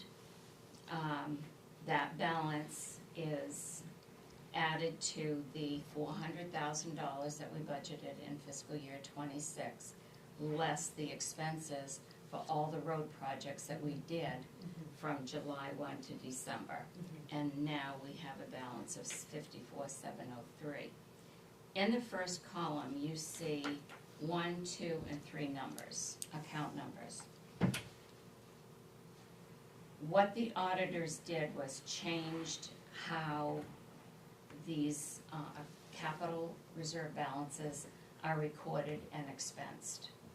And so the 18 numbers, if I printed a detail of just 18 numbers, that would show only amounts that are budgeted in that. The expenses are to the 60 accounts, the 67 accounts, the 79 accounts. So you see 2 different reports. And then what we have to do is we consolidate those so that we know what the expenses and the revenues are. And it's quite an extensive process. I can tell you this is 99.9% accurate. I feel very comfortable in saying that. And as far as the projects, even the project names have changed because of how they restructured the capital reserve accounts. So like fire department equipment reserve, that now covers all equipment rather than having a capital line for, say, 4 or 5 different pieces of equipment. In the public works equipment reserve, it's the same thing. The public reserve vehicle account, it combined small balances left over from previous purchases, say for vehicles or equipment, consolidated those numbers together and put them in one account where all vehicle purchases are made and budgeted, or equipment, and the same in the category of buildings and grounds. We were not the only town that went through this, where these were consolidated. It does make sense to do it this way, it's just time consuming and confusing the first year to get it together. Very. Yeah, and my thing is not, I don't disagree with the numbers, and actually, our authority is to go back to whatever the number was at the end of June 30th, 2025, to designate whether to carry that forward or not. Mine is just making sure, because it's a lot of work and a lot of institutional knowledge is needed, that I wanted to take the time and go through. Like we have down here, just for a quick example, and again, I'm just seeing it tonight like you all for the first time. The pond service is $5,000. The pond services at $5,000 for the scuba diver to go down and clean out the pond. And he wasn't available for the first year or the second year. So it kept getting carried forward. But once he was able to come, that's where it would have come out of, and then that project's done. It wasn't intended to be like a reserve for the pond services. I mean, and then I just wanna make sure, you know, the last audit that we have, there's a number of items on here, and I just wanna make sure that they're in here. I wasn't aware that it still had the Bethel Water District. It was carrying the year before, the Bethel Water District, $10,000 for the demolition. Well, we didn't use it to demolish the Bethel Water District building because we sold it, but we did at some point say that that $10,000 was to go to the Ethel Bisbee. That was a special town meeting. And so I just wanna go through and make sure that everything cross-checks. So that- you would be that's doing, so if we were all like checking, you're going through the audit, we just, that, the last time that they would have been carried forwards, which would have been June of 2024. Because that's all we have. And I don't disagree with the amounts that here, I'm sure they're all very correct. I just wanna have some time to look at it and make sure we've got, so you're saying everything there together. may be missing projects from the There list? may be, yeah, there may be. And we've gone through this drill before, I mean, Sharon and I have put our heads together to make sure that we get everything. That's why I offered to sit down with Sharon, if somebody else wants to join us, that's fine. So what I would ask right now is, we want to get these posted this week. Tomorrow, Stephanie is ready to, all of these numbers have been entered, they just have to be posted. And once they're posted, then these, when we run a report, you'll be able to see that the balances are here. So what I would like to ask you is to approve the balances that we show here to carry forward. If you find something that is missing, then we can add it later. But in order to get all of this posted, I'd like you to support the work that we have to show that these are the numbers that, and these come from listings from the auditors as well. So these numbers haven't been pulled, but I would like you to support these carry forward balances. If you find there are some that we've missed, then they can be added. And I'd be happy to sit with Michelle and go over them.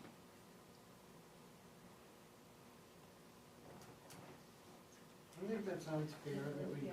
just leave it open that if there's any changes, they will be corrected. Or brought back to you. So if I make a motion to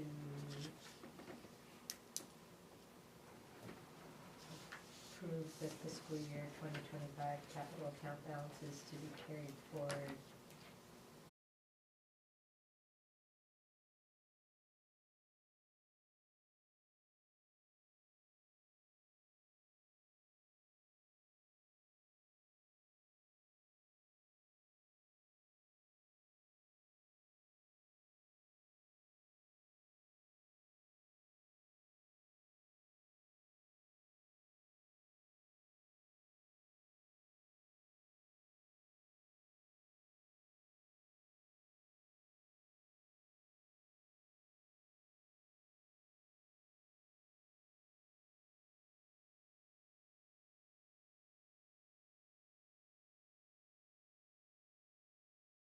Or incorrect information, but it's worth a conversation.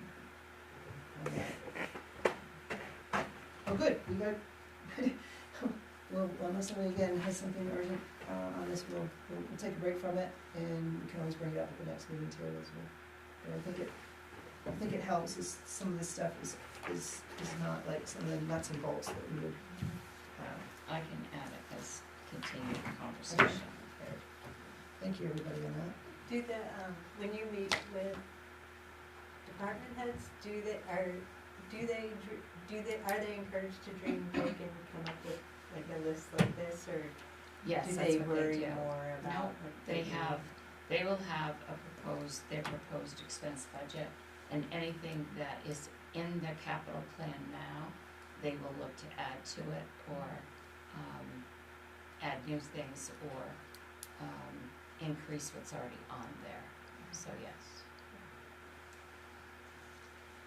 Okay, so that brings us to 10K. Discuss code changes related to terms for board and committee members. And I'll turn it over to Sharon and Tracy, and do we have that?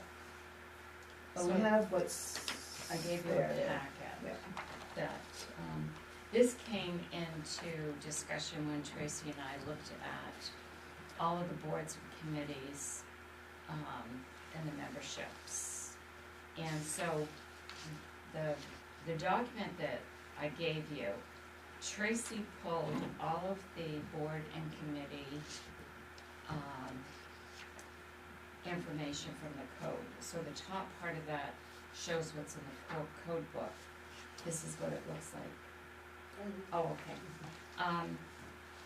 And then on the bottom, she put who was on the committee and what the terms were, so having it together helped us. And when we reviewed this, we noticed that some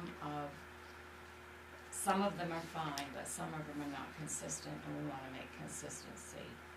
And the first one, under C, the, airport authority shall conducts. Yeah. In several of them, the word needs to be changed to conduct, not conducts, so that's just a simple fix on that one. But, as the attorney said, it still has to, even for grammar, it has to be, voted on for grammar issues. We went through that last year when we changed the code. There was no recommendations on the next one, which is the Bingham Forest. The third one, the Board of Appeals, that's conducts, to conduct. The next one, this would be rewritten for, even though there's a resolution, the code would be rewritten to now show the 9-member board. So that would be just adjusted that way, and, there's a couple of grammar in that as We well. already did that. You did a resolution to No, in the June 2025, this is what I've been Yeah, it asking was that, on the warrant. it's on the warrant, Mhm. it was on the warrant to change it to 9, it's. No, I know, we did it on the warrant to change it to 9, but we did not change the code. So the language in the code, this is what's in the code book. Right, and last June, the town said, yes, Change you it to can 9. change it to 9, and we put that forward, and it just has not been, and I don't know if our other piece that we voted on has been updated either.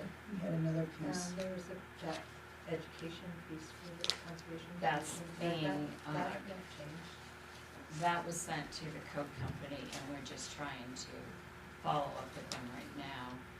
Courtney is working with them so that they can change that code on our website, and also to send us the copies. Right, because it usually happens right after the select board meeting, the town meeting. It gets, code changes get done, and that's budgeted traditionally under the town clerk budget, but yeah, that just needs to happen. So, but there are other changes in this as far as grammar, so that would be rewritten, and it would show the 9, and also the grammar changes in that. So that's on the budget committee. The next one under the. Yeah, because we had that already, the conduct. Mhm. So this is what we approved, and it just needs to be done on that one. Under the capital improvement committee. So there are 2 committees that do not have a specific term, and as you know, when we appointed this year, and I think last year was the same thing, if the capital improvement committee is one, and the other one I think is the ORC, if the term is listed in here rather than saying the that the fifth member shall be known as the at-large member and serve at the discretion of the select board. If the language were changed to say that this is a one-year position or this is a three-year position. When this has to be done every year or every 3 year, you just go to the code and you see, just like the other codes, how long that term is. The vice chairs and the chairs, you don't need the term for that because that is dependent on whoever is chair or vice chair in that particular year, and it just changes automatically. But by adding a term, that's what I would recommend, we add a term for the capital improvement position. On this committee, there's only one, but state it in the code whether it is a 1 or 3 year term. So that's what I would be asking on this one, for more clarity and to be consistent with the others. So this committee is a little bit different than some of the others, and that's why it doesn't have that term in there. So this committee is advisory capacity, and they serve at the discretion of the select board. And there've been many years prior to about 2019, 2020, that the board didn't even appoint a member at large. And I guess I just offer the other side. When you look at the committees and boards in its entirety and the reasons for some of the boards and committees, the ones that don't have specifically mentioned the capital improvement, the Channel 2, and the ORC, although the ORC, the select board, has put in a determination for the term, but these are advisory in nature, and it gives a flexibility to the select board to be able to appoint or not appoint or not even have the committee acting. So that's kind of the reasoning behind it. So just to offer the other side. What was the third committee you said? The TV? I'm not aware of the TV committee. Yeah. So when you look at the boards, the committees, and the authorities in its entirety in the code, and it tells you why they're established, and it gives citizen oversight and such. So there's the planning board, Board of Appeals, the budget committee, which we have changed, just needs to be instituted from 12 to 9. The capital improvements committee, and they serve at the discretion of the board because they're advisory. There's the Bethel Area Recreation Board, Board of Assessors, Conservation Commission, Airport Authority, the Bingham Forest Advisory Committee, the Bethel Water District, Channel 2 Commission, and again, this is this commission is at the discretion and pleasure of the board, and we don't have any work, at this time for the Channel 2 Commission, which is the educational channel. If you recall when. I think it's Channel 11 now. Right. Yeah. But wouldn't that be an ad hoc committee? Because you have no one appointed to any TV boards right now, and if you had a specific reason for having them do something, then the board would appoint an ad hoc committee just for that. So what I would say is, and this is why they serve at the pleasure of the board, because if there's work to be done, then the work can be done, and the select board can appoint people to it. It may be one that gets, since it hasn't been doing any work for a while, it may be one that gets totally eliminated. And then you can do ad hoc, but this is what's in the code, so this is what we have to work with. Then the Ordinance Review Committee, again, this is advisory in nature. Essentially, they work for the select board. The ORC works for the select board, because the select board is the one that is responsible for the ordinances.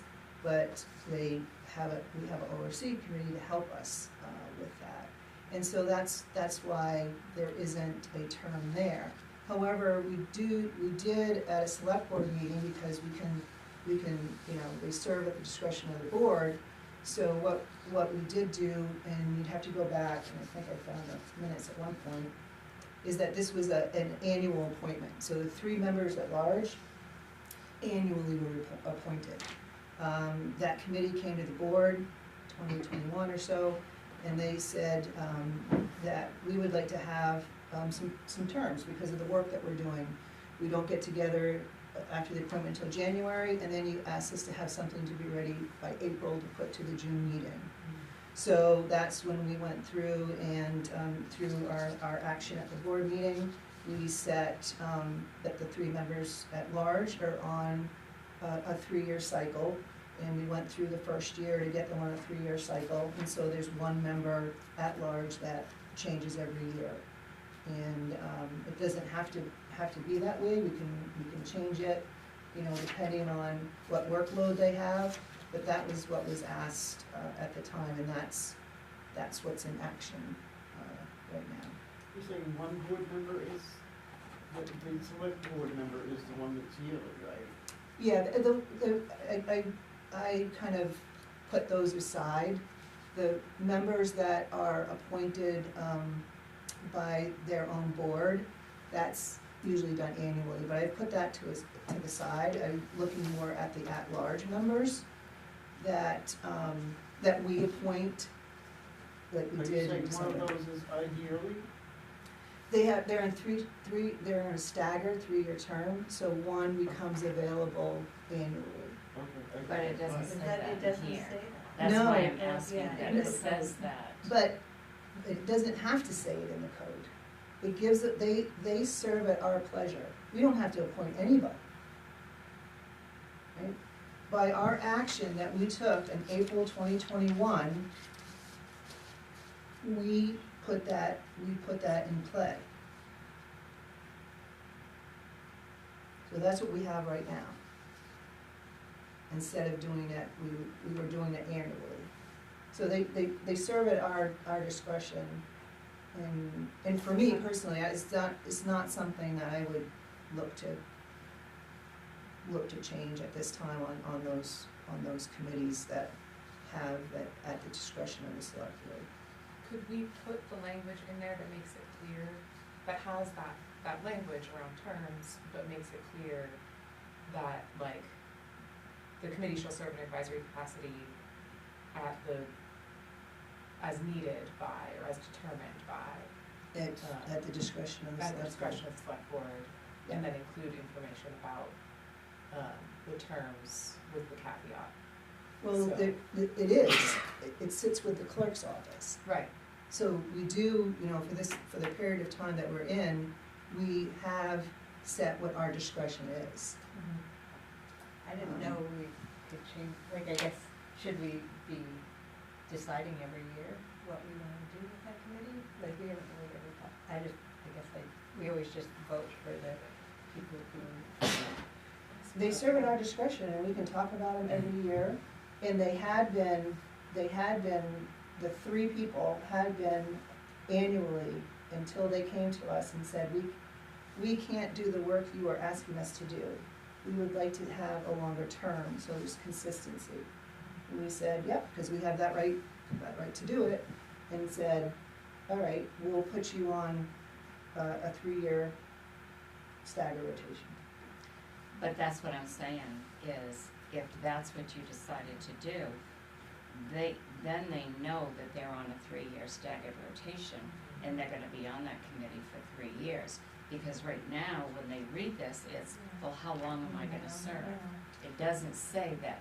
Even, yes, they are advisory to you on both this and the capital, but if you don't tell someone, I'm not gonna wanna be on a committee if I don't know how many years I'm gonna serve. Yeah. And if the capital to me is just like this, it is, if you're only on it for 1 year and you have a different person on it every year, they're not gaining any knowledge of continuing the work. So I mean, you can do what you want, but I think it's important that it's established that these members know that it's a 3-year term. now, Right. and we can change it, because we might not even want the ORC at some period of time. Then you can get rid of the And- other committee. And I like the flexibility of it. People can ask what it is. We have records of what it is, and the capital committee, again, we haven't had one in a long time. We have the last several years. It's one. It has community participation, so if somebody else comes and does it for another year, that's another person from the community who is providing input, it's accountability to the town as well. I mean, there was specific purpose and grounding as to how these, came about, and we can let people know that they're 3-year terms now. Yeah, I think that I agree that with what Sharon said, is that it would be good to communicate it in some, like not, if it's not part of the ordinance, then there's some note that says, as of April 2021, the select board is having 3-year terms, but just, Yep. no. Yeah. Yeah. Note that it can change at Change. discretion. Right, and that's usually those types of terms are put in on the website for But that. you can put a footnote or something, Right. Yeah. I would think. Yeah. I'm sorry, now so you're asking us to, what were you asking us to do originally, just make some edits on? Well, what on you said? the ordinance review committee and the capital, because it didn't state a term, I was asking you to consider putting a term in it, even though they serve at the discretion of the board, Yeah. by saying that they're 3-year terms or 1-year term, so that whoever is responsible for doing these every year in the renewals and the people applying for these committees know that it's a 1-year term. Usually you would have these as 3-year terms anyway, not a 1-year term. I'm just, and if the select board has, like when you had an ad hoc committee for the FOBIS, because that was for a specific project. That's right in the manuals Yeah. anyway with MMA, that you appoint ad hoc committees for a specific purpose, and then that committee goes away when the job is done. Just so it can be consistent with the others, Yeah, so, is what I was asking. so how could it, where would that, little paragraph show up then? Like, is it Well, in the ordinance? if we keep, I wouldn't put it in the ordinance. I guess that's what I'm saying is, and yes, we can do ad hoc committees, we have it in our thing, and they're for Yeah. specific purposes, that's something different. Yeah. These 3 specific committees has allowed the flexibility with the select board, and it's given them responsibility and the authority in order to get the work done in those areas. I would prefer to see notation, like somebody said, as of April Yeah. 2021, FYI, this is what the terms are for ORC. So where would that go? Would that go like on this page in the code book with the little? No, I wouldn't put it in the code book. It would be on the website where people go and look for information on the committee. It's, if you need a different tool to keep track of it, I mean, it takes, it's, some experience and tools to be able to help you keep track of it. And if you need resources for that, that's great. But for me, I'm looking to keep that flexibility for the select board to get the work done, have the, just to have that flexibility. Again, there are committees that are working with the select board, and they're not like some of the others that are so specific. Why do you have a planning board? You have to have a planning board if you have a subdivision ordinance. Otherwise, you don't need a planning board. And then you have a planning board, and you have a board of appeals, we have a budget committee, You know, even the conservation commission, if you have a conservation commission, there's information from the state as what a conservation commission does. But this is just my point of view, just with the basis and the grounding and comprehensively looking at the boards and committees. I think I would argue that including the terms in the code does not inhibit us from doesn't change our ability to either have or not have these committees as needed. But I would probably advocate to have all of the information, especially because it has been determined that the work of these committees is nearly impossible to do in a one-year term. So if that was already determined, I don't see why we wouldn't put it in here. I guess I'm not really seeing the argument that putting the term limits in here inhibits our ability to say we do or do not need them. Because it's a little bit different type of committee. You know, you have standing committees, you have ad hoc committee, and this is just an advisory committee. We don't even have to appoint anybody, and we don't have to have them do any work. We could take it all on ourselves. And that's why it has that at the discretion of the board. That committee is there at the discretion of the select board. And these are the roles that these different committees and boards play. And that's what my basis is.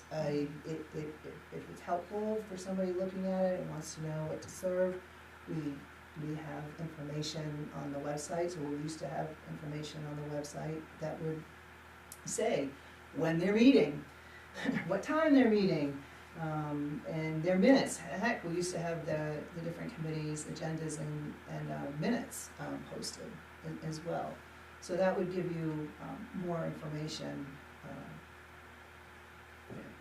if needed.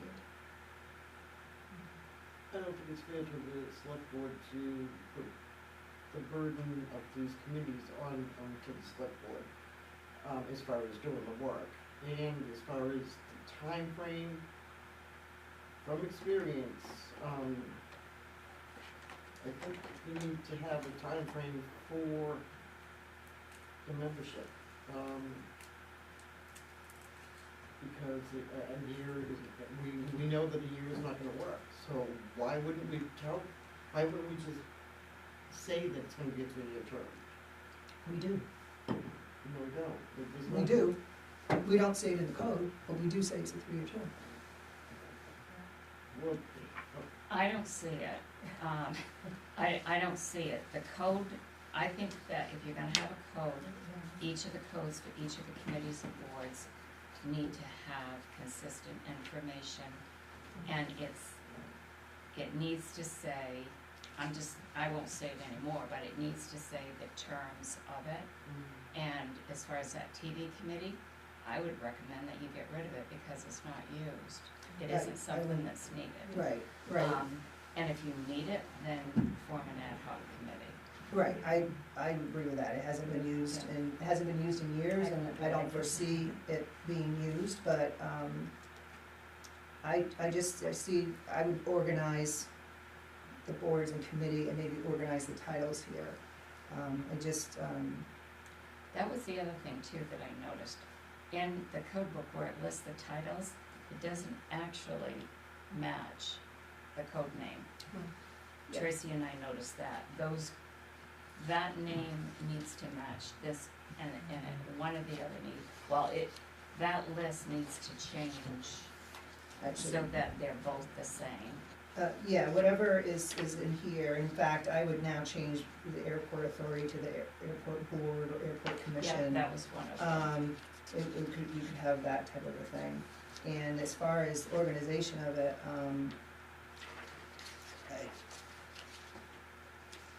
maybe you have advisory committees versus the standing committees on that. I mean, that's kind of the reasoning for it. Others have, reasoning why do we have a select board rep on ORC, or, there's different representations on some other boards appoint a rep to, you know, different committees. And, So should we not even, then would they not be part of the, appointment committee? The meeting we just had last week, so we would not include ordinance review and, capital improvement in that, because it's not, we're not really appointing them for any given amount of time. we are appointing them for a given amount of time. Well, I would continue to have them in the code, I would just be more clear on what their function is. Yeah. What I could do is, some of these that have, grammar changes or whatever, I will type these up and bring them to the next meeting to show, and then you can vote on what you wanna do with them. Can I just get clarification of why we do have a select board member on the ORC? Because the ORC has to report everything to the select board anyway. You're the link, you're the link to the board, you The know. whole time I've been on, I've never been asked for anything. From- Right, from and the select board. shame on us, you know, we would like to have a report, you know, and maybe we wouldn't have to, I mean, like, I haven't been asked for an update or a status or anything. Yeah.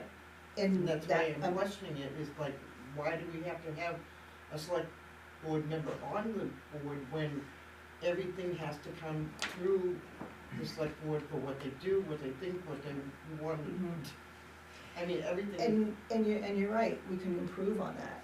You can take our message to the ORC, and you can also deliver updates back to us, and maybe we need to get a little bit better at that. Okay. But you're kind of our pulse point, you know, when we've been asking, you know, okay, what are you working on? You know, you can help be a bridge in that, on it.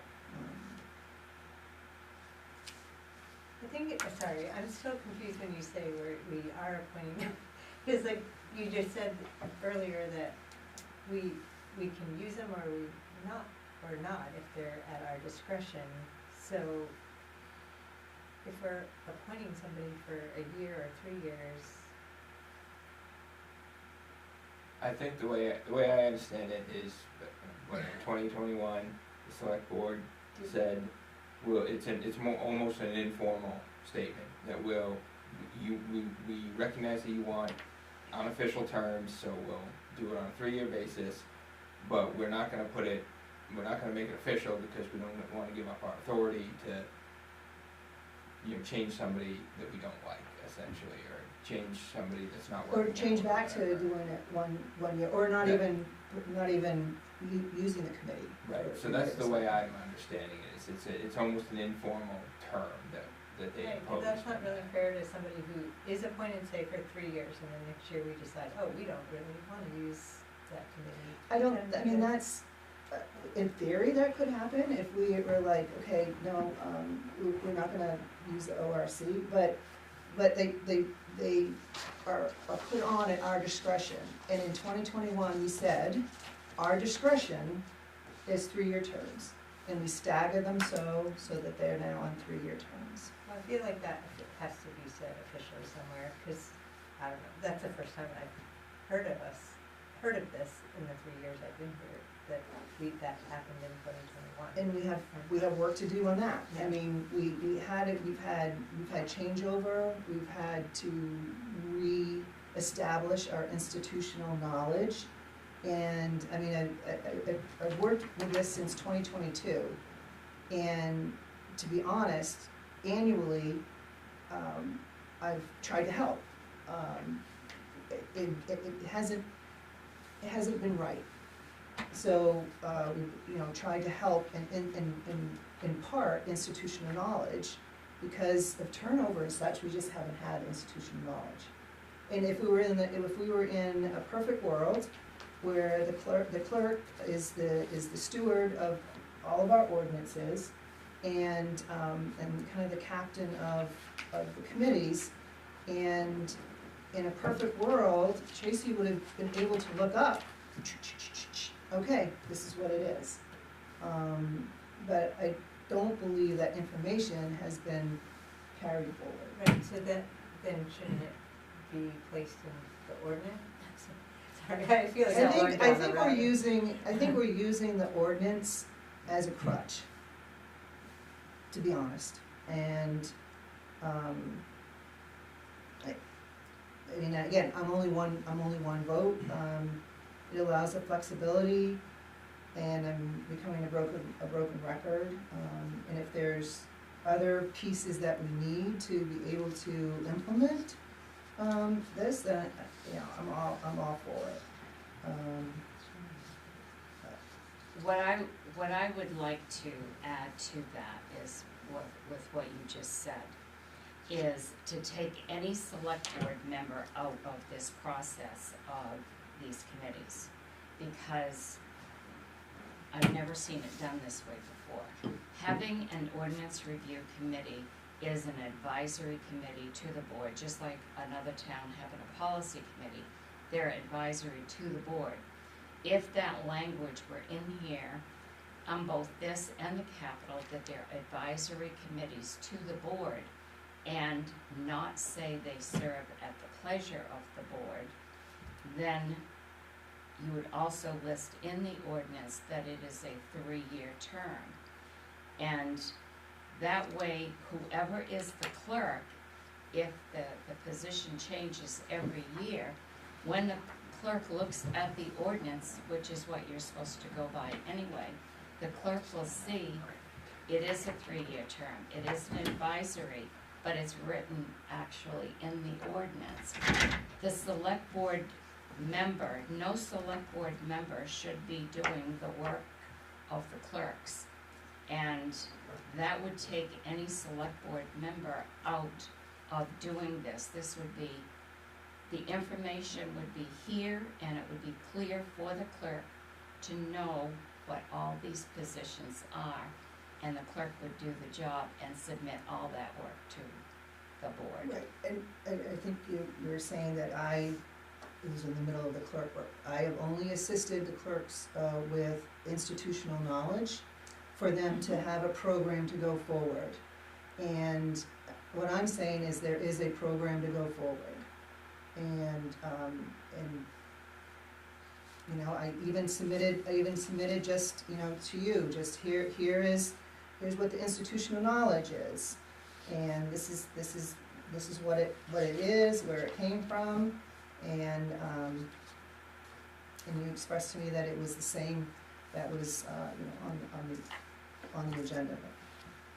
It kind of wasn't, but all I'm imparting is institutional knowledge, and a clerk should be able to pick up the code, should be able to pick up policies and procedures, should be, you know, aware of practices, and yeah, it's, you know, we've had to recollect that almost annually, and now we have some stability, and hopefully it can go forward. I would like to see that they all say that the 3-year staggered,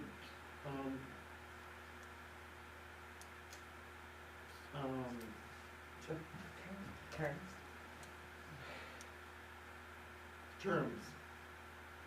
I mean, there's nothing wrong with saying that, and most of them say that. They should all say that, and I don't see the problem with that. And the select board loses its flexibility if we want to have flexibility. We have flexibility no matter what. Not if it's in the code. What do you mean if it's We in the don't. code? Yeah. If it's in the code, we do have flexibility, is that what you're saying, or we do not? If you put a term in, right now, that's the term that stands. But we can Right. still disband the committees whenever. Why would putting a term in? Because change this our is, ability? this is what the town has voted on and said. You So- actually can't disband a committee unless you take it back Right. to the voters and Right. say, Any We're gonna get rid of changes this here committee. needs to go back to the voters Yeah. for them to decide how they want their town to run. So if we Right, so that put, stays with the, okay, go ahead, I'm sorry. No, I No, you will. So if we put terms in, that removes our ability to disband the committee. No, to have discretion on the use of the committee. So if we were to change, we'd essentially be changing the code, and which has to be voted on at Yes. town meeting, right? Yeah. So if we put terms in, it's set in stone, and we can't change that unless it were to go back to town meeting and everyone were to vote on it again, is where I'm saying versus if it's the informal version, you maintain that discretion, I guess. I guess it's just a matter of, you know, how you think about your committees.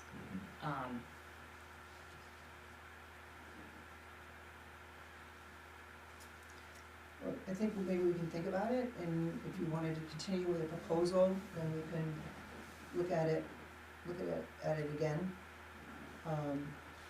I only brought it, not to stir up trouble, but I brought it because there were so many questions that we had in trying to do this year, because it's not consistent, and we just thought we would try to make it consistent. Yeah, like And what, that's the only way to do it, is by having it in code, to And be but- consistent. well, what kind of questions were asked?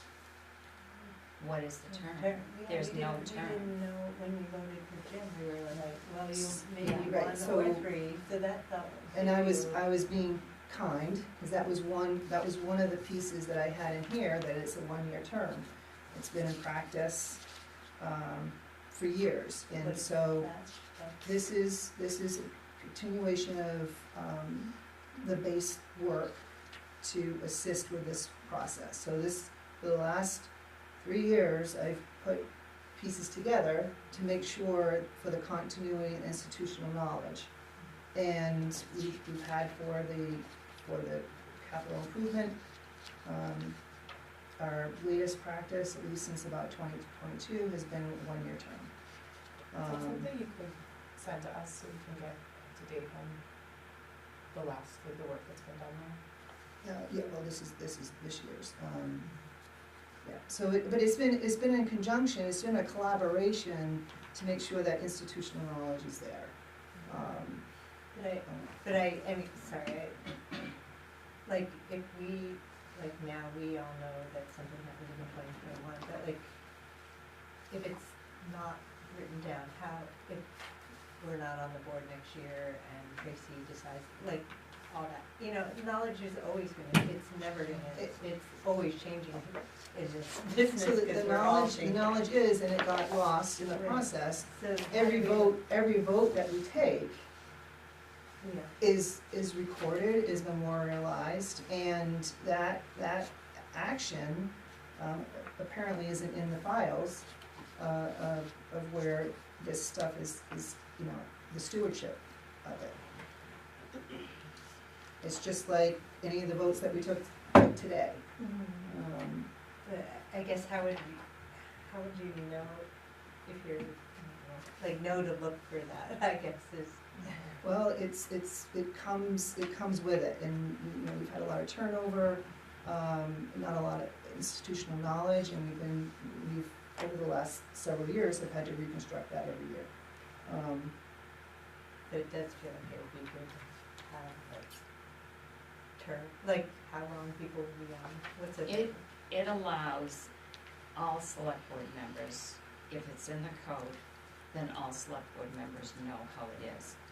I mean, you're not gonna be here forever, I'm not gonna be here forever, and but the clerk position is here forever, and the stewardship of it. It's just like, that's why it needs to be, I'm not saying you're not gonna be here forever for No. any negative reason. no, It's just, we, you're not always gonna be here to provide right. history. But it's not, well, that's why I'm trying to impart the history, because I'm only a moment in time, I'm only one steward of a moment in time for all of this. There is a parking place for this, and it is with the clerk's office. And the clerk's office has it, and it just kind of rotates, and But that doesn't work, you know that, that's why. it if worked it's- for 22 years. because you had a clerk here for 22 years, that's And, why it and worked. there was a stewardship, but it didn't obviously get passed through, through the way. That's, the selectmen don't keep the stewardship of the policies and procedures, and, you know, once these votes are taken, they're parked somewhere, right? The way, the purpose of an ordinance or code, which a code is an ordinance are the same, is to follow that procedure in that code. That's why I think that it's important that the code identify the exact procedure, so that you don't have to rely on a board that made a decision in 2021 that's not part of the code. It should have been changed in the code at that time. But I don't wanna keep. Yeah, I'm not going to, it's, the committees are a little bit different, and for me to eliminate that flexibility and discretion from the select board, I think takes away from our ability to govern and to have the flexibility to have the input from the community. So why do we have to take that out? I mean, we can still put the term in there. Why do we have to take out at the discretion of the select board? Yeah. I don't see why they have to come out. Because you're defining the position, you're defining the position. But it's still at the discretion of the select board. Not if you put it in the code that it's a one-year position. And No, it but stays if as a we- one-year if we- position. If we decide, if we say that it's at the discretion, like, their We're work. saying that they're serving at the discretion of the select board. Yeah, So we're setting the serving time, so it's still, yeah. You could probably change the language to do both. Right. I don't know how well it would sound, but you could probably put, you know, such and such member serves a 3-year term unless otherwise determined by the select board. That gives them a little bit of security, but it still means that, to me, it means the select board can still say, no, we want somebody else. Yeah.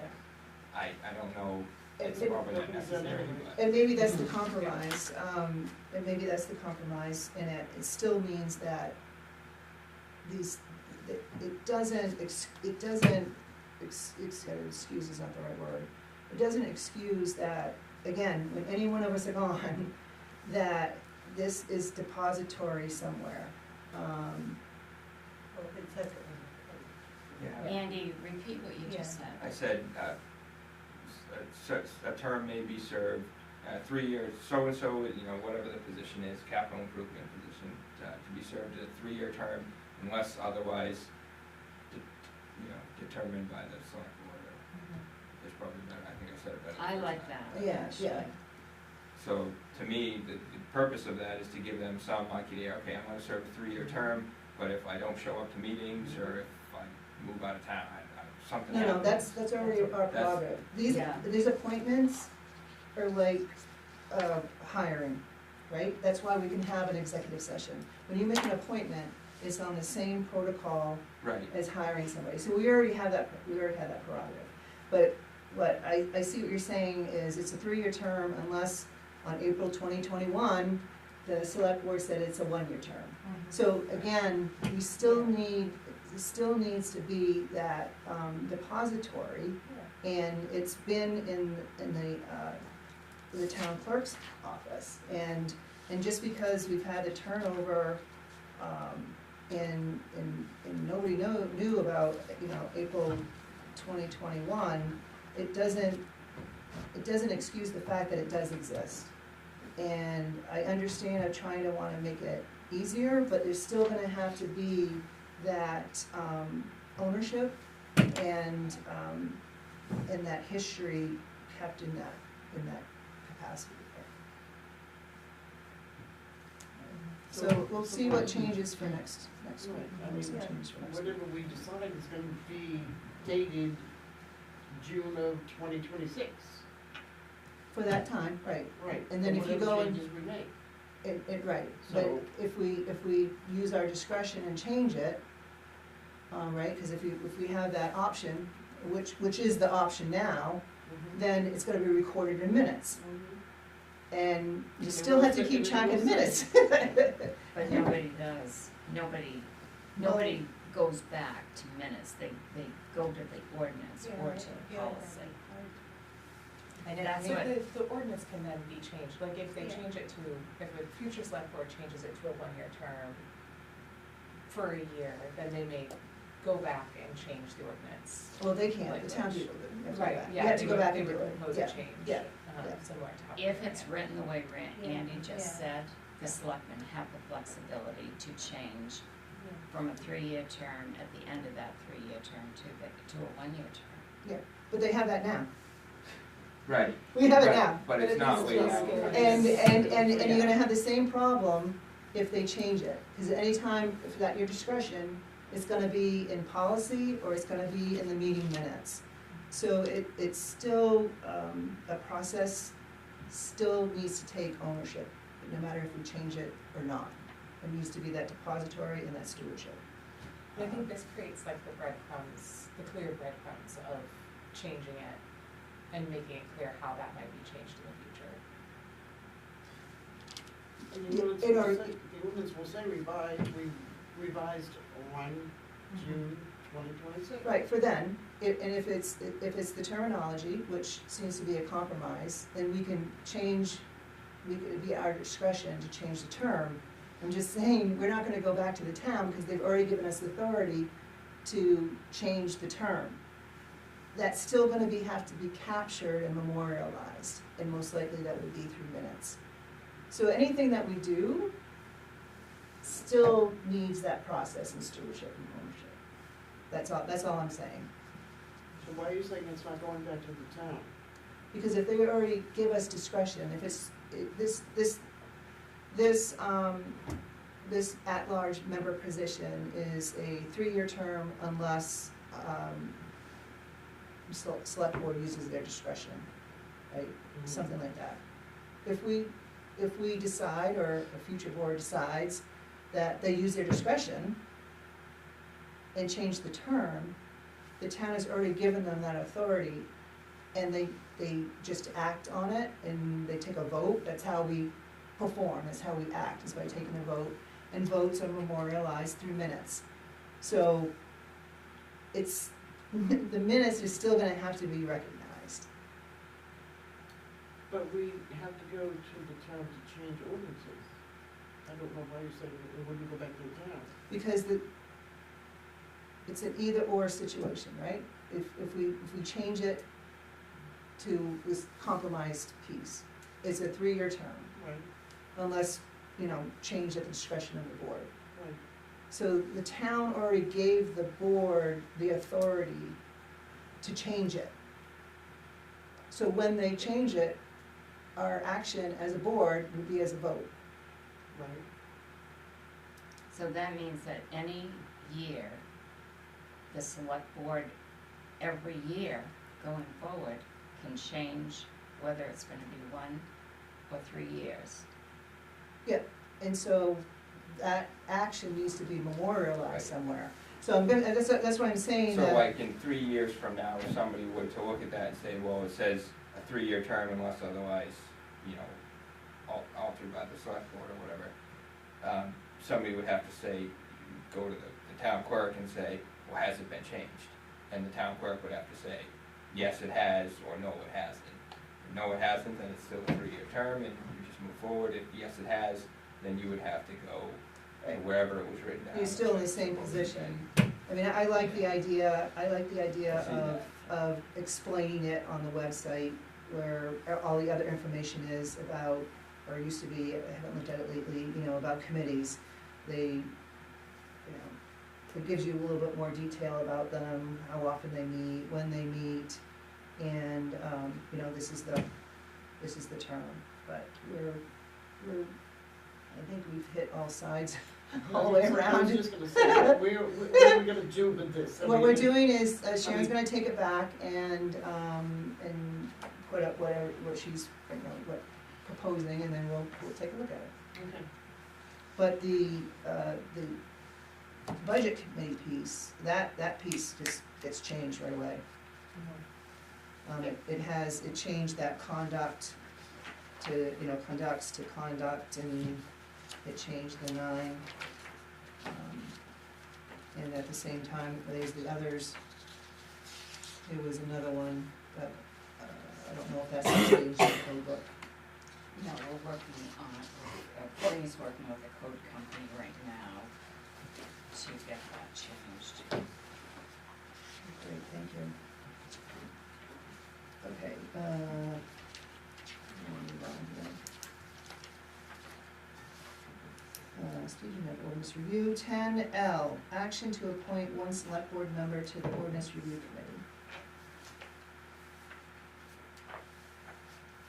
Would you like to continue to serve that? No? No. Okay. I've served my term. Alright. I mean, I've been on it for 2 years now, and I was on it previous to that, As an when I was at-large. on the planning board, so Yeah, I'm done. thank you for your service. Anybody else wanna work on it?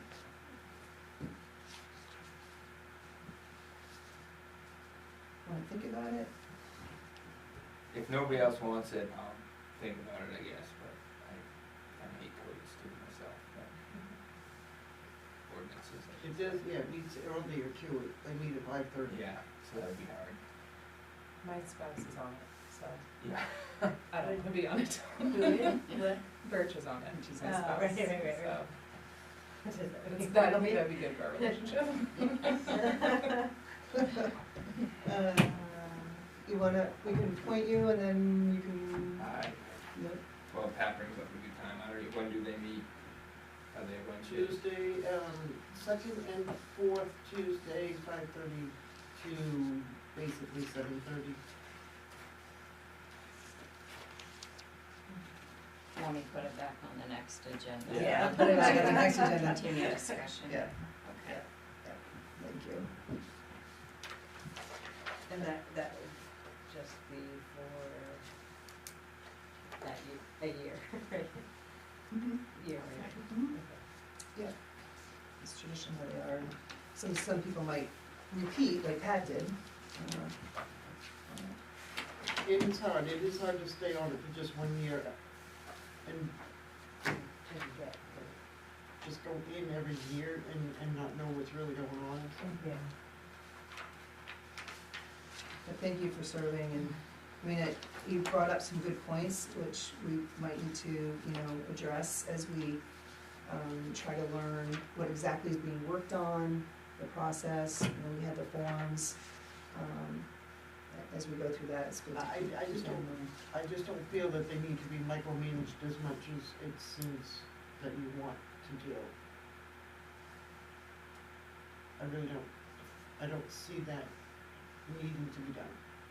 Micromanage in what regard? As far as like what you brought up a couple of meetings ago is that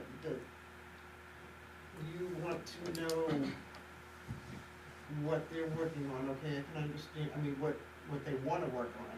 And then you wanna know when they're working on it, where they're getting their information from and stuff like that. And then it goes to Sharon, and then it goes to the local attorney, and then it goes back to the ORC, and then it goes back to select, I mean, it's just a lot. I mean, it makes them feel that you don't have any confidence in your work. Yeah, no, it's, But I'm just saying. no, relating. and I think there was more taken from that than intended, is, at the end of the day, it's the select board's name that puts whatever changes are onto that Well, warrant. that's true, but that's the final word. And we don't need to. No, but it helps, I'm trying to avoid situations where the ORC is working on something, then it comes to the select board, and the select board is like, we don't wanna do this, we don't wanna endorse it, and that's happened before. Oh, I know. So, trying to set the stage of collaboration where, okay, you know, ORC, we would like you to work on this for us, and that's happened. Or ORC has some items and they come to us and say, these are, you know, this has been brought to us, are you guys cool with us going forward on it in that work? And that, I think that's probably where the circular thing was coming about. But before it goes to an attorney, since we haven't always learned maybe in a timely manner what's being worked on, that might be where that kind of circular thing is coming. I But, can, yeah, I can agree with that. yeah, Okay, thank you. Thanks for serving. That will be put on the next meeting. And we're on to warrants. Warrant 11A, action to approve accounts payable warrant 2026-34 in the amount of $553,400.68. And that one was in, You made the motion? and I'll move it. Second? Any questions?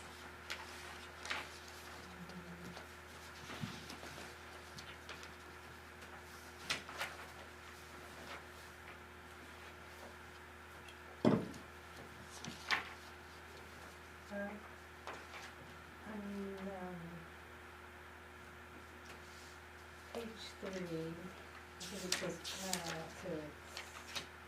it's heat, it says gallons heat at the Greenleaf Station. Isn't, they're on propane, right, for heat, or are they on, I think it's oil, unless they redid it recently. No, it's what. okay, it is, okay. For some reason I thought they were.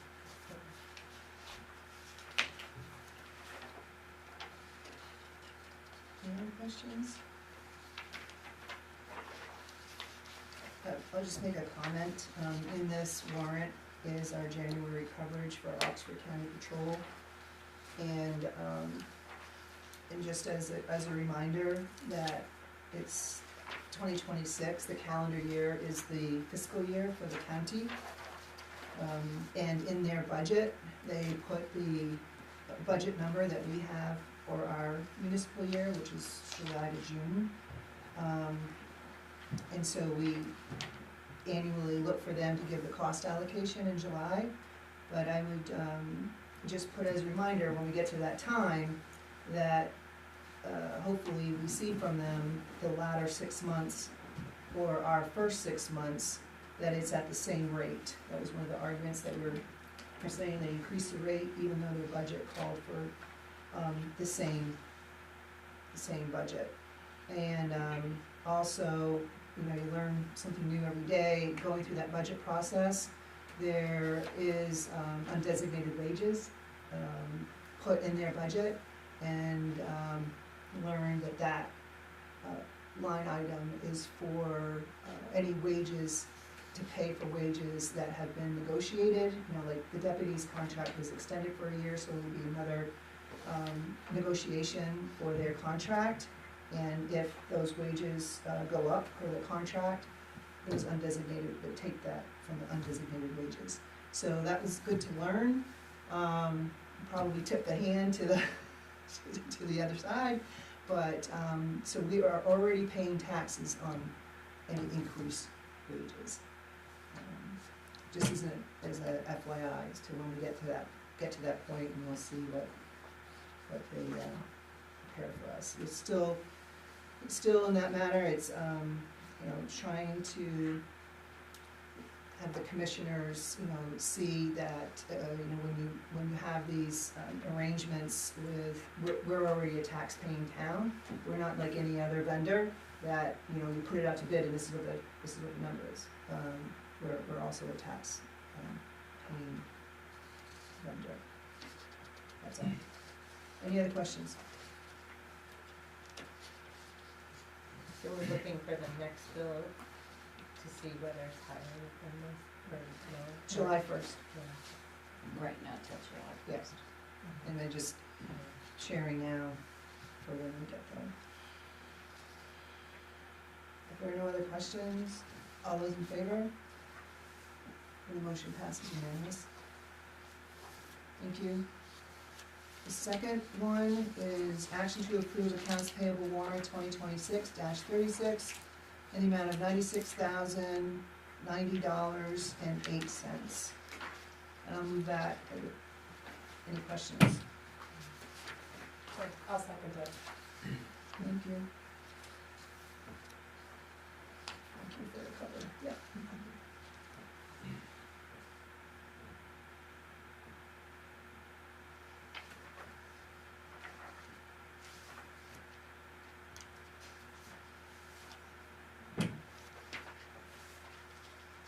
All good? All right, all those in favor? And the motion passes unanimous. And thank you, Sharon, for including the payroll warrant. I did have 2 follow-up items with that. So, this one is the one that includes the boards and committees, if they have any stipends. And Emma had shared that Trio, she was having trouble with Trio emailing the stubs. Was she able to get that? No, they're Yes. still working on trying to get that fixed, that's why she gave copies to you. And then also, when we were looking at it, we discovered that on the pay stubs, I don't have the correct one with me. Like on my pay stub, there's one for assessor and there's one for select person. And the main paid family and medical leave deduction, it wasn't coming out of the selectman stipend. It's not showing on the pay stub, and she has Tria working on that because it is programmed to come out. And she's trying to, Tria's trying to figure out why it's not coming out, and it doesn't, it's not being taken out of your check, even though it's programmed to. So I can't explain that right now. Okay, If we have to make an adjustment at the end of the fiscal year 25 to take the amount that should have come out, that will be done. And it's being noted in the fiscal year 25 audit with them so that they can address that. okay, great. Yeah. And then it looked like there was only 2 quarters out of the assessor one. So, okay, great, wonderful, and I'll be taking So care it of it. would be like a retro payment coming out. Well, .5 comes from you, and the town pays the other .5. So it wouldn't be taking any money out of you. We would just have to figure out how we're gonna do it, because it's a system error. That's the only way I can describe it right now, because I don't have the answer. It may be that the town Gets pays, that bulk pays of the it. full 1%. Yeah. So you get a 0.5% split, And and you have to report it, so I don't know what the quarterly payments. So it would be picked up in the quarterly payments.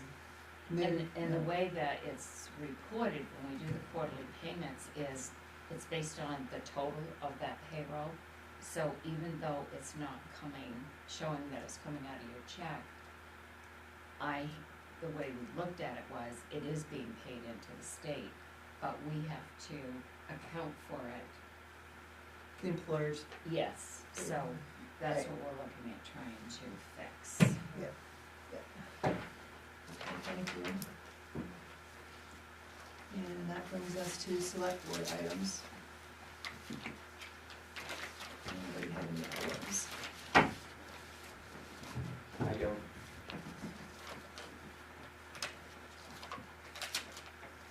Anyways, I attended the ribbon cutting for the residences at Bethel Station. It was brief and short, very cold and icy, but they were appreciative of the people who did show up, so that was nice. And I also am appreciative, wish Scott was still here, of the grader and the sidewalk equipment. It's, I think it was a very great investment. The grader, it's quieter, it seems to be more efficient, they get a street done in no time, and that new sidewalk machine is pretty slick, so. Just to say that I think we did a good investment for the town, with those. That's it. Anybody have anything else? I was thinking about the Bethel station. I'm grateful that you went on behalf of the select board to the ribbon cutting, and I also think that, you know, such a large and central condo development in the community, has jogged a lot of conversation with folks about affordable housing. And I think a conversation for us to have at some point, and might be part of the comprehensive planning process, a real need for affordable housing. Affordable housing, yeah, I went on many different levels. I mean, I'm a neighbor and, you know, community member. They're adding to the tax base, they're a sewer treatment plant, customer, so on many different levels.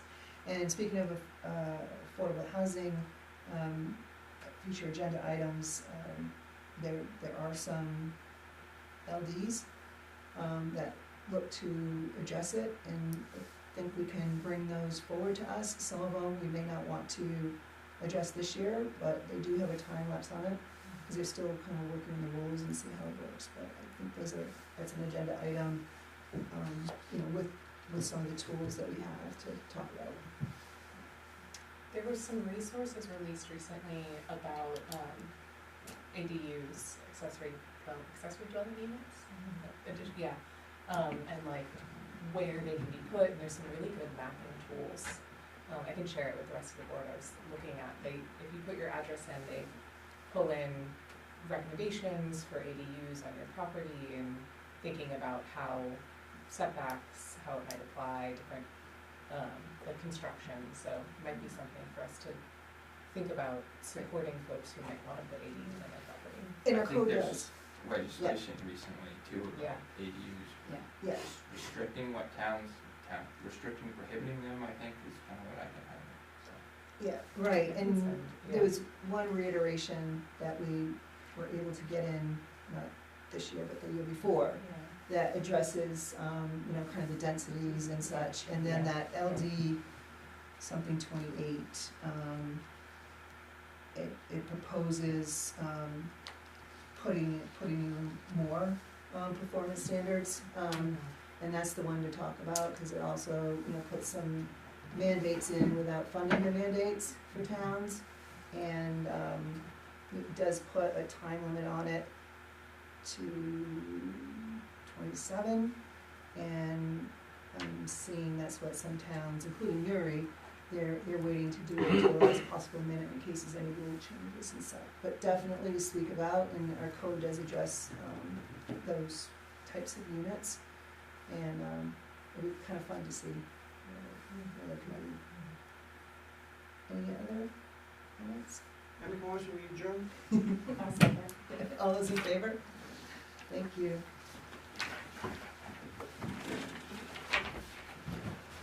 See you Monday night.